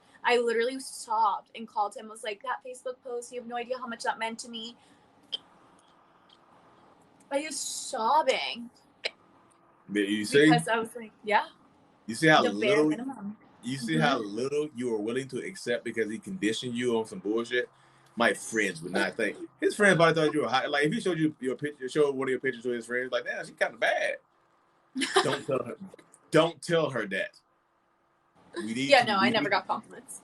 Yeah, exactly. I'm not gonna give you no compliment. Why would I give you a compliment? Because that'll build you up too much. That'll make you feel like you look better than me. No, you can't be better than me. You can't be prettier than me. If I was like, do I look pretty? He'd be like, why are you fishing for compliments? Literally, that's what I would get. If I'd be like, do I look okay? Stop fishing for compliments. Rags to Richard says she is indeed a baddie. So you are a baddie. Thanks, guys. It's the breakup glow up because I don't think I honestly know I glowed up afterwards. Like I never was like, oh, I'm ugly or anything, but like I definitely am like, wow, I'm way more confident now. And I don't know if it's because I left him or what, but I'm like, this might glow up. Well, maybe if you were that confident in a relationship, it would have worked. Yeah, people are gonna say stupid shit like that to you. Don't listen to that. Oh, I couldn't believe you. I was like, you're right. No, people will say that. People will say that to you. Because after you have after breakup glow up, you start working out, you start losing weight, whatever. Look, Gabby is stunning, 100% glowing. You got some fans over here now. That's so nice, thanks. So that happens so much. I see it so many times. Like you have an after break glow up or whatever. You know what I mean? All this stuff like that. And like, well, maybe if you'd have glowed up during a relationship, it would have worked out. But like, who was holding you? Like that person was holding you from your glow up. That person was the fucking shade, the tree, shading you over. You couldn't glow up in that shit. You couldn't glow up in that relationship. Like, so take it for what it is. I'm just like I say, I'm not saying that. I don't mean that. You know, I'm just saying that to prepare you. Just like once you start saying stuff and sharing stuff like that, just like watch the breakup glow up, and you get the small-minded little boys that come on there and just like, well, if you'd have done that during the relationship, he might not have left you. You know, and I see that so much.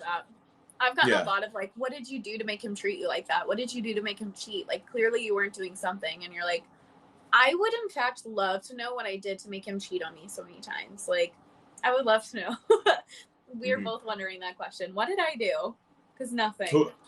Who are both wondering that? You and him? Like just random people on the internet, like on TikTok, will be like, what did you do to make him cheat on you? And I'm like, I would like to know that too. I don't understand because I was wonderful to him. Like, I had my moments of not greatness. You want me to answer it for him? Yeah, go for it. He probably has a hard time saying no to people. So when people show him love and attention, he can't say no. He can't turn it down. So if anybody tells him he's handsome or attractive or whatever and shows him attention, he lives in it. He loves it, and he can't let it go. He's like, well, and he can't say no to it because he doesn't like rejection. So he doesn't like rejecting people. Like that's like me. That's why I have to separate myself. I have a hard time saying no to people. I can admit that I have a hard time. I can't be. I have to separate myself from shit because like I can't. I have a hard time saying no. I just do. You know. So he probably had a hard time saying no when he posted a picture online and people come up to him like, you are a handsome person. Me? Wow. I don't feel like that was his problem though, because he was the one always reaching out to them. Like I think he's. I was going there next because social media and online is a different story though. In person, I have a hard time saying no to people. Okay, and online, online even nowadays, I can reach out to people. I can get contact with people even nowadays, and like I'm so opposite and calculated with it. Like you get a girl to just getting 500 likes on the picture. Like how do you get her attention? I would tell her like put a mad face on her or a sad face. She'll message you because she'll be pissed off. Like why'd you put a mad face in my picture? Like I just want to get your attention. You know. Oh, yeah. Well, you have it now. Why did you want it? You have it now. No reason. You know. Would you say that you're more of a covert narcissist, or? Yeah, I'm super covert. It seems like I'm overt now because I'm online doing all this stuff like this now. But in real life, if you met me, you knew me, you would not know that I was a narcissist. You just wouldn't know. Yeah, unless you were really close. Yeah. Unless you're married to me, you like. Yeah, my wife see people comment on this. I'm like, you're such a nice narcissist. I was like, okay, ask her. she might beg to differ. You know what I mean? Yeah, that's interesting because like mine was like an asshole. Nobody really liked him. He didn't really have any friends because he's just mean. But so covert in the way he goes about his tactics that it was really confusing. Because, like, to me, I was just like, it's just like, he just needs to learn how to be nice. Like, I literally remember, like, we're working on his people skills. Like, that's what I would tell my friends when they were like, he's being so rude to you. I'd be like, we're working on his people skills. Like, you just have to laugh it off, you know? Like, when he's calling me chubs because I'm eating too much, like, just laugh it off. It's fine. Like, whatever. What are you doing? What are you doing right there, though? Enabling it, allowing it to happen. And you're making excuses for his behavior to your friends, and they and your friends hear that like, Gabby, this ain't you. This ain't you. You know what I mean? You take that, and that's that's not okay. You get to that point where you're like, this is some bullshit. Why are you talking to me like this? And I'm gonna start sharing this a little bit more. My best friend is a malignant, overt narcissist. Like one of my best friends on this planet is a malignant, overt, one of the worst narcissists you will ever meet. Like super, but that's my man though. I'll go to war with him because I love him. You know what I mean? Because like we kind of vibe. We're like, we get each other. But he is he's the type of person where you either really really like him or you hate him. There is no in between. He does not have very many friends. He's very likable online. You're like, damn, you're a great person online, but you meet him, you're like, I can't stand this motherfucker. But like, he doesn't have very many friends because like he like online and real life. He runs through the wrong way. He says crazy shit. He's an alcoholic. He's coke. He does coke or whatever. But that's my man's. I fucks with him because like I said, I get to study him. He studied me. We bounce ideas off each other and stuff like that. But he's not open with his narcissism like I am. Yeah. We've had long drunk conversations about this shit. We was talking about narcissism and all kinds of stuff like that. Yeah, we've like literally been at the club before at like fucking rave parties and left to go home and talk about narcissism. I'm like, man, this shit crazy, bro. It's like it's a wild experience. Because when you start talking about stuff like that, he feels he does coke, but he's my man. That's it. He's my man with an S. That's my friend. But like he just it feels good to have somebody that similar mindset. Understands. You can vibe off of. Like, you get it. I get it. We're here. Mind meld. Narcs on coke, fun. I've only done that one time. Lisa, what's going on, lady? How you doing? I've only done that one time, and that was with him. I said I'm very susceptible to peer pressure because I want to impress people. So I was like, I don't want to do it. Like, man, just drop the shit, man. I was like, okay. Do you feel like narcissists and empaths have a lot in common? So this is where I kind of differentiate from that because I don't even know what an empath is. I've never looked up the definition. I've never researched it or whatever. I just I'm on the narcissist side, so I'm just kind of I'm just studying the narcissist. Like, I'm not 100% certain what an empath is because like once I start knowing what an empath is, like you get the super empath, you get the empath supernova, the dark empath, like the flying empath. I'm just like, I don't know. It's just so much coming in. We got Australia in the house. Australia is one of the scariest places on the planet. And every time I see like a dangerous monster spider or a snake, it's always in Australia. Like, I feel like I need to keep your window open. I love Australia. Windows closed with a gun. But Kyle, One Healing Journey. I need you on my. I need to go live with you next. He's like a man that deal with a female narcissist, and I want to hear his perspective. I lived with a narcissist. She was totally a narcissist, and I figured her out before I figured my ex out. For sure. Oh, did you? Oh yeah. My roommate and I would like do a lot of research on narcissists, and we were like, this is totally her. And then I remember just being like, Ivy. Oh, I just said her name. Oops, sorry. I remember being like, does this remind you of my ex? Well, my fiance at the time.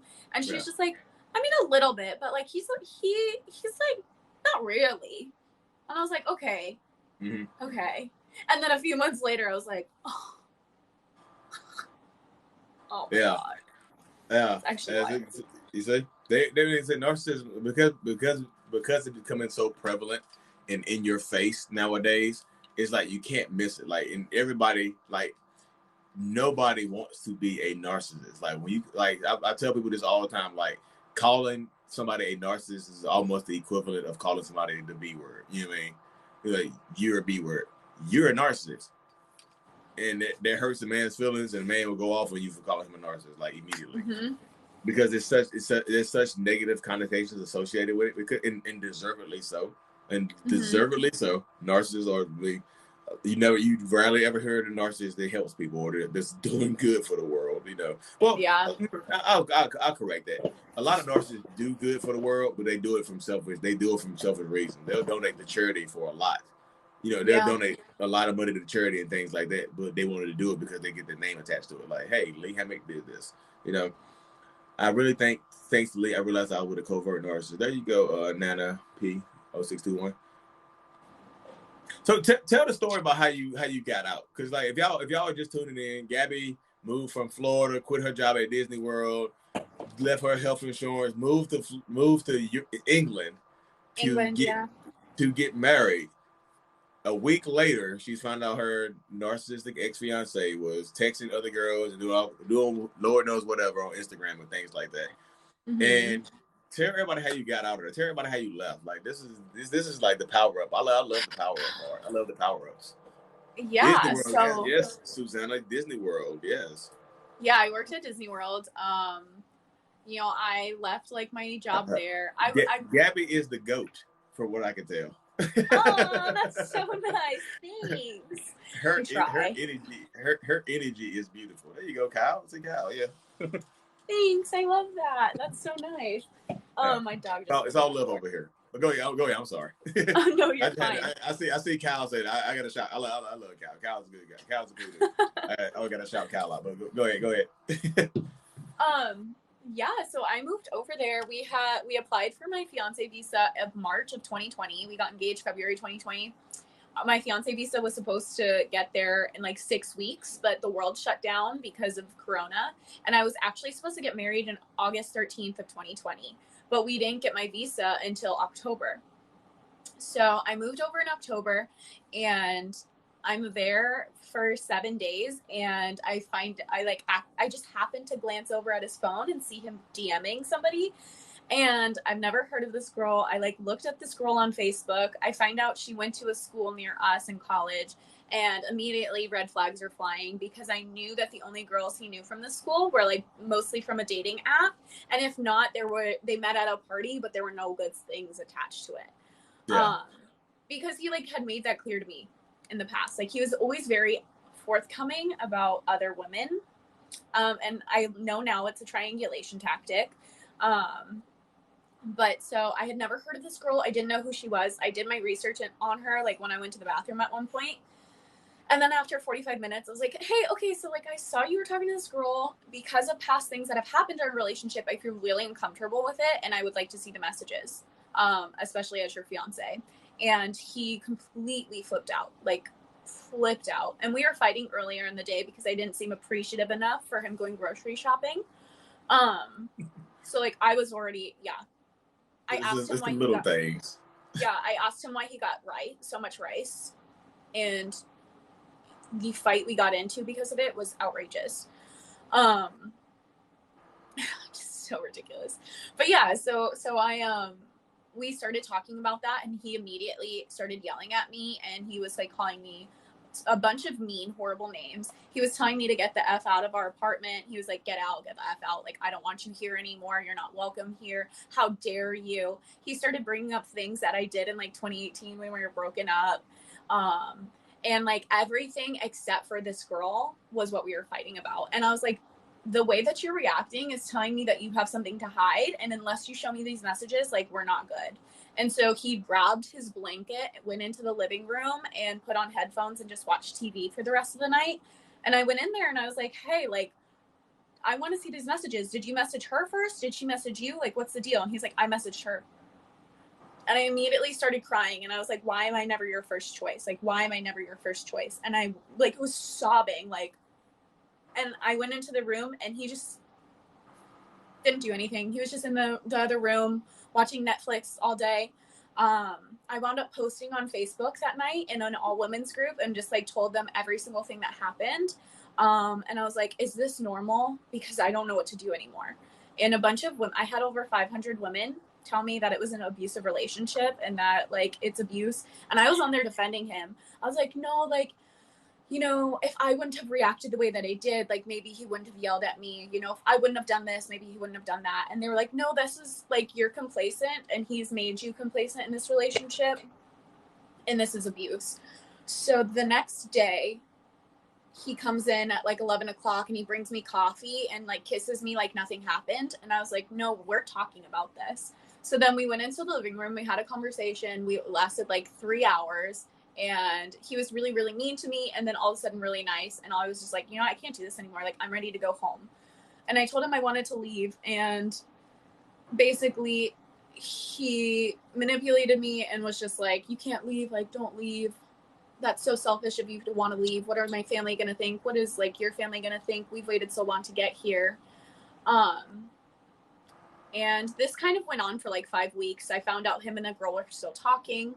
It got to the point we got into a fight about it to like where I was scared he was going to hit me. He found out I was recording our conversation and he like cornered me up against a wall and was like making me delete the videos. Because on video I had me literally screaming and crying about like how I was so scared I thought he was going to hit me, and he was laughing. He laughed. He was like, you're so dramatic. Like, I'm not going to hit you. He like wound up throwing his laptop on my legs really hard and was just like, well, I didn't know your legs were there. And it was just like a really bad night. And after that night, I was like, I need to leave, but I didn't know how. And then we wound up getting isolated because of Corona the next morning. So the next morning I was just like, I thought he was going to hit me. I was mortified. I literally like was in the bathroom underneath the sink, hiding, shaking, sobbing, begging him to leave me alone. And so he sat right outside the bathroom and was like, fine, like I'm leaving you alone. And I was like shaking. I was so sore the next morning. My jaw was sore, my arms, my legs, like my feet. And then I decided, I was just like, I didn't go to bed until 6 o'clock in the morning that morning because I couldn't lay next to him. I was so scared. So I knew he was getting ready for work at 6:45 and I was going to leave that morning. In the morning, at 9 o'clock in the morning, he came by and he was like, I'm isolated for 2 weeks because of Corona. This is great news. We can stay together. We can spend every minute together just like he wanted. And he comes back like nothing happened. Like I wasn't begging for him to leave me alone because I was so scared he was going to hit me. And he's like bringing me lunch. He's bringing me coffee. He's bringing me tea. And we're isolated for 2 weeks together. And I'm trying to make it work. I'm trying to just like think that I'm being dramatic. It just gets to the point where I'm so scared that I can't sleep. I'm staying up on TikTok till 4 o'clock in the morning, just watch your videos, just watch Taylor Higgins videos. I'm researching all the time. And basically one day he just hid his phone in his jacket pocket and I was like, I'm done. I walked in on him, like looking to see if I was around, and he picked up his phone out of his jacket pocket. And I had just looked in the opposite pocket, like minutes beforehand. And I was like, I'm crazy. The fact that I'm checking his pockets to see if his phone is in there, like I am insane. And so I didn't check the other pocket. And then I see him grabbing his phone out of the other pocket. And immediately I'm like, I'm done. I can't do this anymore. And I go and I grab my stuff, I pack it. And he's like, fine, if you want to leave and you can't stay here anymore. So I'm like, okay. So I go and I get myself a hotel room. I'm packing when I can. He's sitting on the room just working, doing nothing. Like, then 20 minutes in, he came in. He was like, you're making a mistake if you do this. And he pulled out all types of manipulation. He like pretended to cry. He got really angry. He was really nice. He got really angry. He left, was on his computer just working. Then came back to just like be really mean to me, and then was really nice, and then just was like, once he realized I was serious about leaving, he was just like, fine, I want my ring back. And I was like, yeah, your engagement ring's on the bedside table. And he was like, okay, I want money. And I was like, I'm not giving you any money.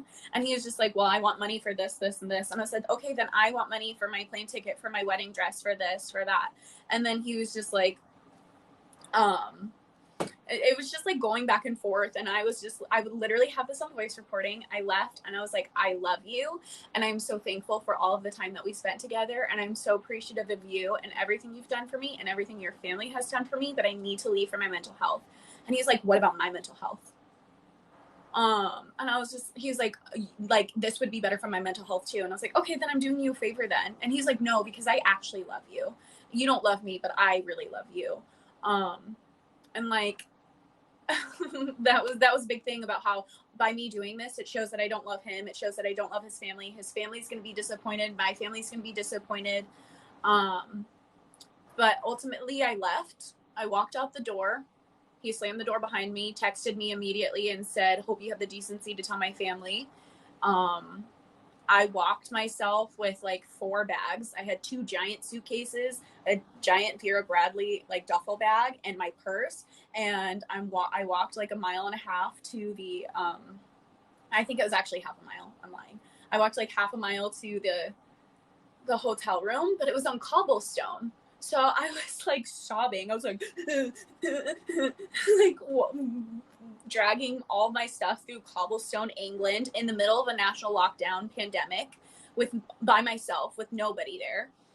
No idea what my plan was. No idea how I was going to get home. If I didn't want to leave him. Like I wanted him to call me and to work it out.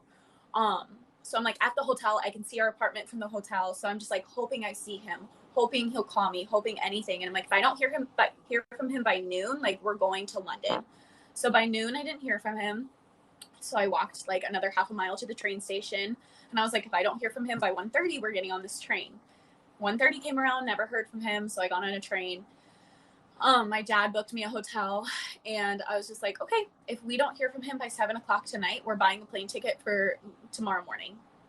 7:30 came around, never heard from him. So I bought a plane ticket to go to London or go to New York the next morning. I called his mom because his mom was talking to me the whole time because I called her and told her everything that happened. And so the next morning she's like calling me as I'm getting on the plane. I never heard from him. And I just never heard from him again. But I got myself to New York. I lived out of a suitcase in my sister's house for 2 months, or for like 1.5 months. I moved into an apartment with some friends that just happened to be moving into an area close by.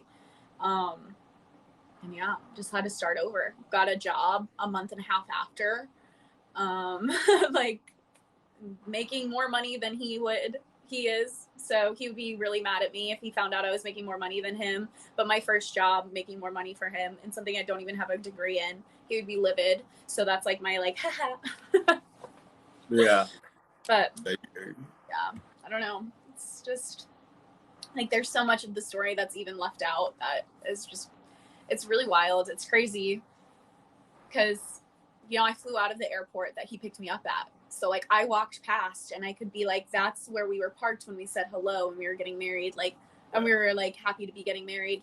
Like, oh, that's where we had our first kiss after he picked me up. And like, this is where we said goodbye last time. And this is where we like, it was just so many things. It was just so horrible and sad. And I left a family that I absolutely loved. Yeah. Hashtag Gabby glow up is going on in the comment section. Gabby, that's so cute. Gabby glow up is up here. That's so cute. Yeah. Massive high five for the clarity and perseverance this woman has. So you got some fans. That's good. That's so nice. Yeah. That's Gabby so nice. glow up. Because honestly, there's times that I'm like, maybe that was the biggest mistake I ever made. And I'm like, oh, no, that's not the biggest mistake I ever made. Yeah. But like, there are days that I question it so much. Mm-hmm. Like sometimes I'll call my therapist and be like, did I make this all up? Like, did I make it out to be a lot worse than it is? Because sometimes I just don't even believe half the stuff he put me through. Mm-hmm. Like, and there's still stuff I haven't even shared on here yet because I'm just like, do I really want to admit that? Yeah, I can imagine. Like, you get to that, I mean, some stuff you never will share because some of the stuff is just, you know, you get to that level. Because like, there's certain stuff I know I can't share.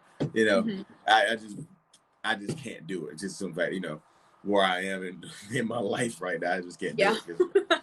I have to, you know, I'm already the bad guy. You know, it's just like, which I don't think I'm a bad guy. They're like, you're the bad guy that turned good. I'm like, I don't ever think I was a bad guy. You know what I mean? But you get to the point where like you hear stories like yours. Sorry. You know, you get stories like yours. You know, I've been taking shots all the time, so what I drink when I do my lives, because it helps me open up and be more intuitive. But you hear stories like yours, and it's just like it allows me to share your story with other people to inspire them that like this mother was over there jobless, pretty much walked out of a house homeless in another country, you know, with no help in the middle of a pandemic. In the middle of fucking coronavirus and made it home. Lockdown. You know what I mean? And made it home and got away from this person. Yeah, you still go through it. Yeah, you still have waves. It hits you in waves. It's like, you know, it's a tide coming in. The moon brings in the tide. You know what I mean? Yeah. So the tide comes in and hits you and whatnot. But sometimes you learn to enjoy it when the water hits you. You're just like, the water's hitting me. Because, like, it wouldn't hit if you were still over there in France or England. It wouldn't hit you. You know what I mean? Yeah. You would not be standing on the shore. You'd be in the ocean drowning. So now you have the chance to actually stand on the shore and let the tide hit your feet and like go back out. You're like, this was me. Like the tide comes in, hits your feet. You know, you get to dig your toes in the water, in the sand or whatever and feel it. Like this could have been, that was supposed to be my life. And it goes back away. And you get, you know, starts over.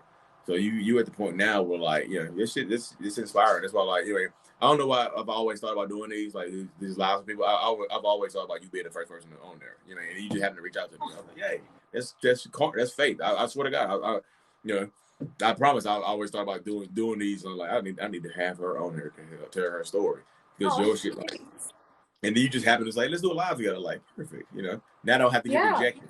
Now look, now I don't have to get rejected. I ask her, yeah. No, I think you really did help me a lot. Like I genuinely remember sitting on the floor, hiding at 3:00 in the morning in the bathroom, like listening to like just you explaining things that you had done and things like the way that you think. And it was so much of, it just resembled so much of what was happening to me. And it resembled so much of what I would explain to him as to what it came off as. Like the reason you're doing this to me is X, Y, and Z. And it was always like so right on, like I hit the nail right on the head. Yeah. And to just hear the way you would explain away everything was exactly what he would do. And there were times that I would like listen to you and be like, but he has a good point there. Like, that's a really good point. Like, she shouldn't be mad because blah, blah, blah, blah, blah. And I was like, hold the phone. That's what he's doing to me. And that's why I always believe him. Yeah, exactly. So that's why, you know, if you saw watching my stuff from like last year, May, when I started this space where it is now, I do a little bit more skits. I'm a little bit more interactive than I used to be because like stories tell.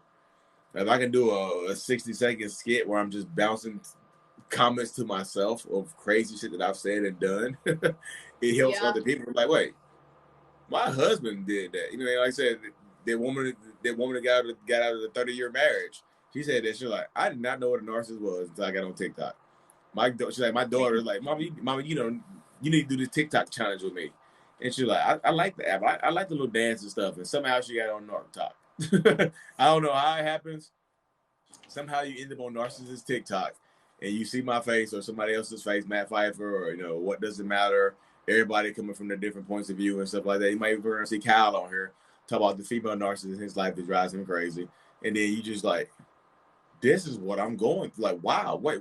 This is like, you know, you get on TikTok for the dancing videos, the funny stuff, and you get in there saving your life from commit. Like, I screen record. I did a one-on-one yesterday with somebody. I did not know this girl was on the verge of suicide. I had no earthly idea. Because I do the one-on-ones with people. I say, hey, just follow me on TikTok or whatever. Send me a message. I'll follow you back. And I follow her back. And I just happened to get on her. I just happened to scroll to her TikTok. And she posted a video. She's like, hey, guys, I'm still here. I didn't do it. I woke up this morning. I thought about it. And then I had my one-on-one with Lee Hammock. And it helped me a lot. And I was like, oh, my fucking God. What? You were talking about killing yourself this morning? And it's just like stuff like that. I was like, I never had any thoughts like that until I was in this situation. I tell people this all the time. A narcissist does not give a damn about wasting your time or your life. They do not care. Yeah. You get these old ass 45, 50-year-old narcissists that go after younger girls, have no plan, like will waste their youth and blame them for it. Like, you wasted. I'm 40 years old. I can't have kids now. Like, you knew I was 50. You would have vasectomed me. What did you think was going to happen? You know, you did this to yourself, and they'll blame you. They'll blame you. 1,000% blame you, and then you start blaming you. Like, I'm so stupid, and like, you know, I have situations like that now. The thing that surprised me the most about the one-on-ones I've been doing, like I've had a lot of one-on-ones with the other woman that the narcissist is actually cheating with. They want the narcissist to leave their wives. Like, will you leave them? Is he ever going to leave his wife? Do you want him to? Huh? Do you want him to? Is that what you really like? Yeah. Mm-hmm. That's what they want, because they said they've been gaslit and love bombed so hard. Mm-hmm. That's who they want, and they know that. I mean, he knows, the narcissist or she knows that they want them, so they'll just dangle him alone. There's one woman, 26 years waiting for him to leave his wife. Left her husband. He was supposed to leave his wife the same month, and he's like, you know what? I need time. I got young kids. Let me get them straight, and I'm leaving her. He has grandkids now. She spent the entire day for a one-on-one crying. No, I'm sitting outside my class. I'm like, damn, you know. Sometimes it helps to be a narcissist, so I can disconnect, because I don't want to cry too. Yeah. Like, I can disconnect from it and just listen. It's like, do you think he's gonna leave his wife? I'm like, no. I'll be honest with you. I told him, I'm like, you have to weigh the cost benefit. I have my degree in engineering, so I always call it like a logical cost benefit analysis. What would it cost him? What would it cost him to leave his wife to be with you? Spousal support, because he makes all the money. She's a stay-at-home wife. Child support. He has to live. He has to probably have to move out of his house and still pay mortgage there to live with you. Or do you feel like you're worth that? And most of them say no. They say no. They're like, I don't think so. Like, but then why would he leave his wife? You know, like, what if I tell his wife? Like, what if I tell his wife? I'm like, what if you do and she still doesn't leave? What happens then? Because a lot of times they tell, and they don't. The wives don't leave. The wife literally does not leave. You know? Yeah. They don't leave. Yeah. It's like, I knew he was like this. Because you with a narcissist for 20 years, your self-confidence has been beaten the hell out of. You know, you think nobody wants you. You know, you think nobody else wants you. Like, this is my life. So I'm happy with it. Like, as long as I don't question him about it, we're good. You know. Thanks for telling me though. So, thanks for telling me, so I know not to question him about it. And they get mad as hell. Like, she's so weak. She didn't leave. But like, you're there too.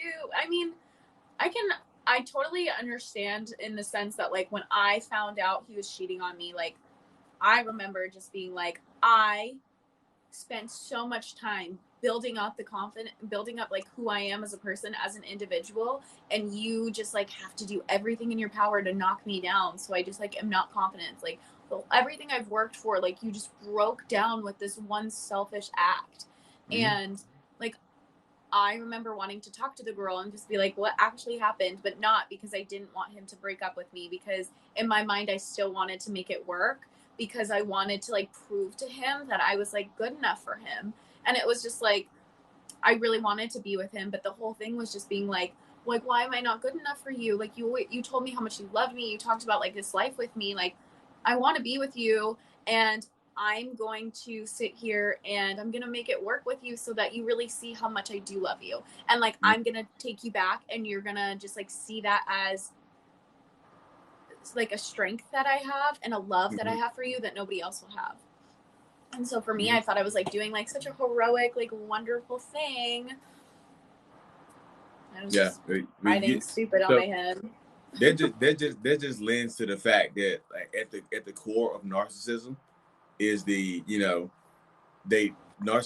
want to be needed some way, shape, or form. So if you don't need them, if you make more money than them, if you look better than them, if you're more successful than them in life, they will go about creating a need for them in your life. They will put you down so much that you feel like you need them because they're the only person that you can get. So they want to manufacture a need in your life. Bray, appreciate it, girl. Peace. Bray like Bray. What'd you say? No, it's one of my moderators. She's leaving me now. she said bye. Yeah, she said peace.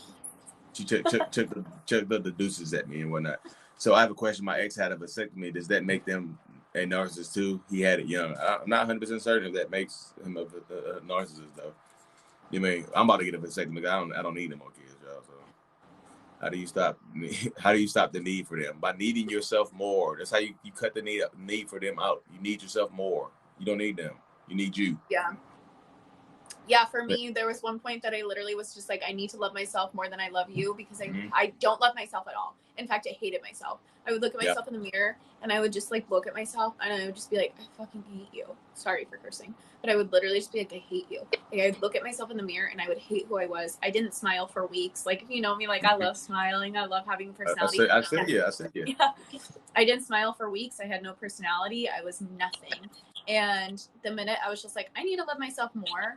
One, he told me I was selfish for that. He said, how selfish are you for doing that? But like the moment I was like, I need to choose myself, was like the moment I actually could leave.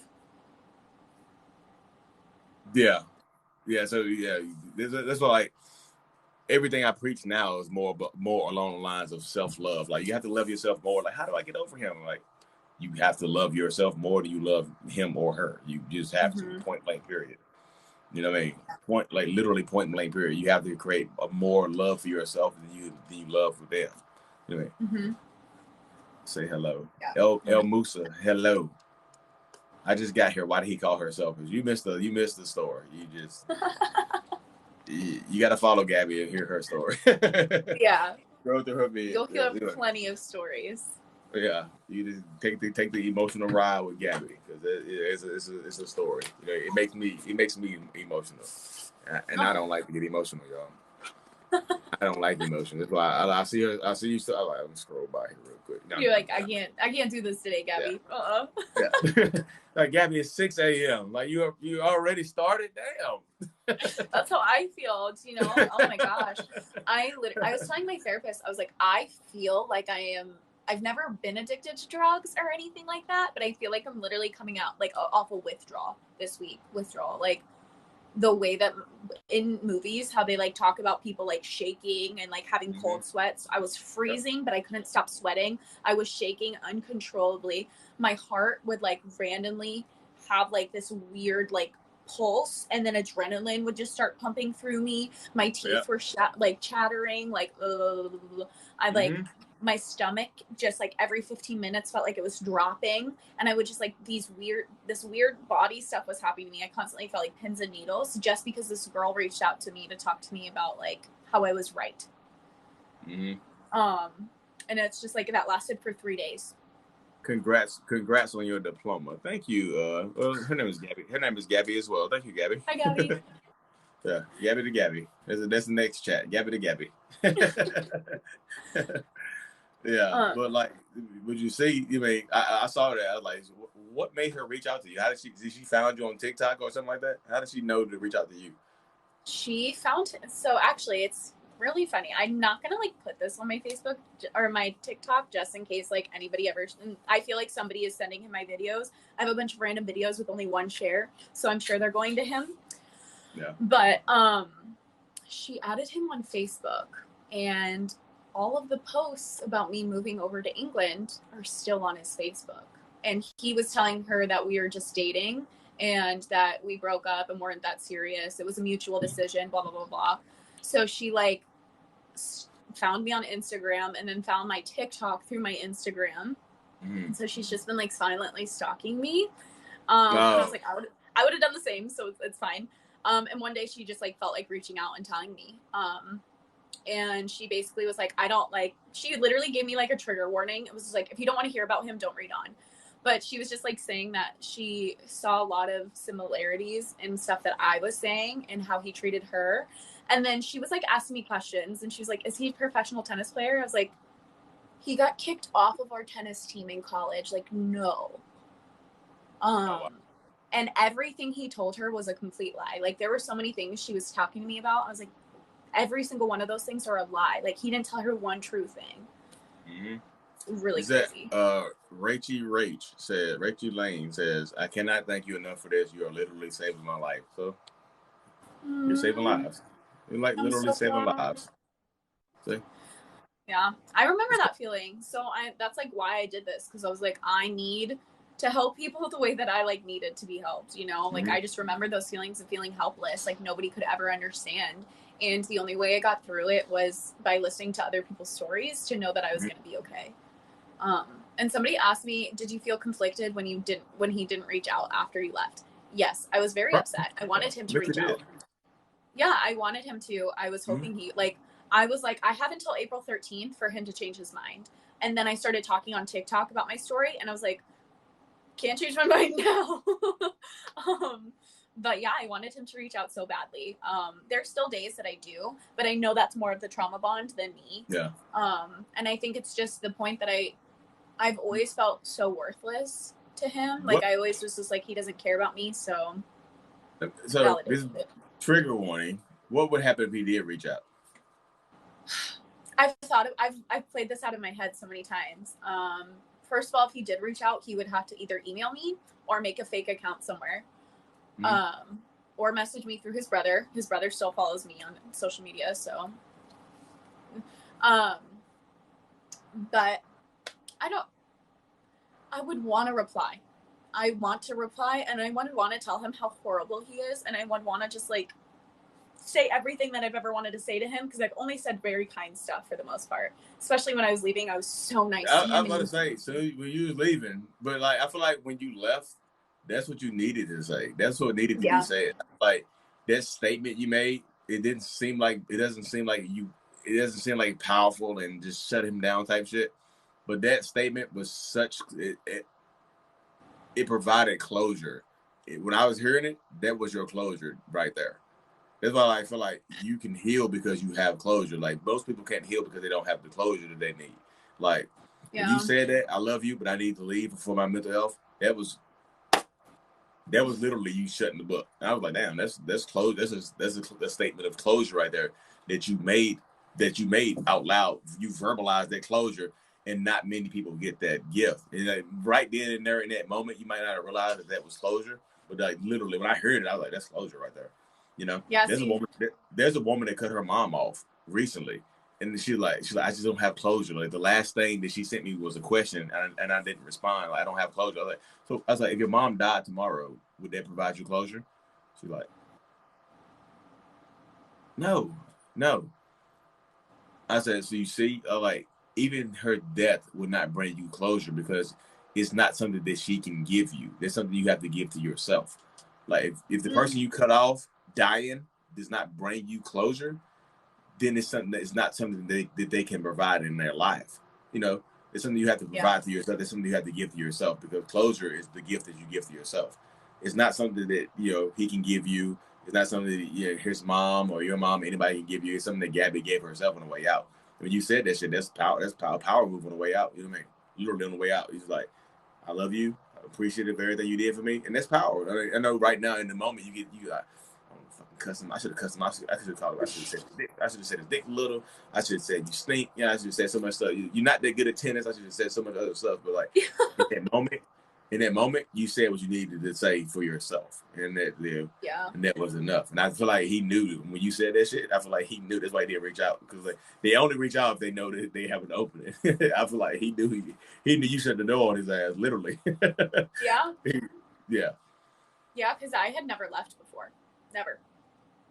This was the first time that I like left. Like we had broken up in college, and he was the one that ended it. And then we like got back together for a little bit, and all of a sudden he just stopped talking to me. He was really, really mean to me, really horrible to me. And I've never reached out. So like both times he ended it. And this was the only time that I was like, I'm done. And I think he very much knew that there was nothing more he could get from me. Mm-hmm.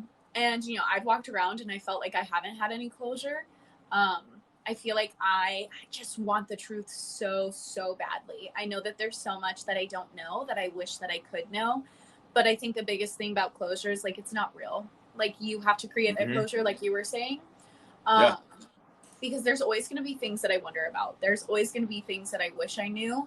There's always going to be things that I know are lies, and I'll just never know the truth about. And that sucks. And it will keep me up at night. Like it still does keep me up at night, but it's one of those things where it's like he will never give me that type of closure. And I am very thankful that I left being who I was 100% authentically. Like I'm such a kill him with kindness person. And I am very glad that like he never changed me. Like there were moments he did. He was like my reactive abuse when I remember telling him one day, like, the way that I act with you, I've never acted with anybody in my life. The way that you make me react to you, like, I've never been like, and I hate myself. I hate who I am around you. And like, I told him that around this time last year. And I never understood it because I was like, I've never lashed out and yelled at anybody the way that I would yell at him when like he was like poking me and prodding at me. And it got to the point where I just kept reacting and I hated it. I hated me. So I just got to I watched a lot of videos in therapy on like on TikTok, therapy talk. I would like watch videos on how not to react. And so I got very good at just not reacting to anything that he was saying, which is probably what saved me. Because I was just able to sit there and be quiet and take everything that he was saying to me, no matter how horrible. I would be able to sit there and take it in calmly, crying, but I was calm. And it was just like I left and I was still 100% my true authentic self, where I was like, I do love you and I wish that this would work and I'm sorry that it won't work, but like I can't do this anymore. I can't stick around hoping for you to change when I've already been doing that for 3 years. And yeah, I never thought of it as closure, but that makes me feel better about it. That's why he didn't reach out. They only reach out if they think there's an opening.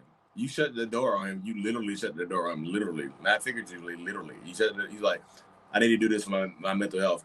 What about my mental health? You never really loved me. Cool. Bye. Point. Yeah, I literally said okay. I wouldn't reach out to you either. Shit. I was like, shit. I wouldn't. Yeah, like, well, fuck. Like, that's it. You know. Yeah. And that's why he hasn't reached out. Yeah.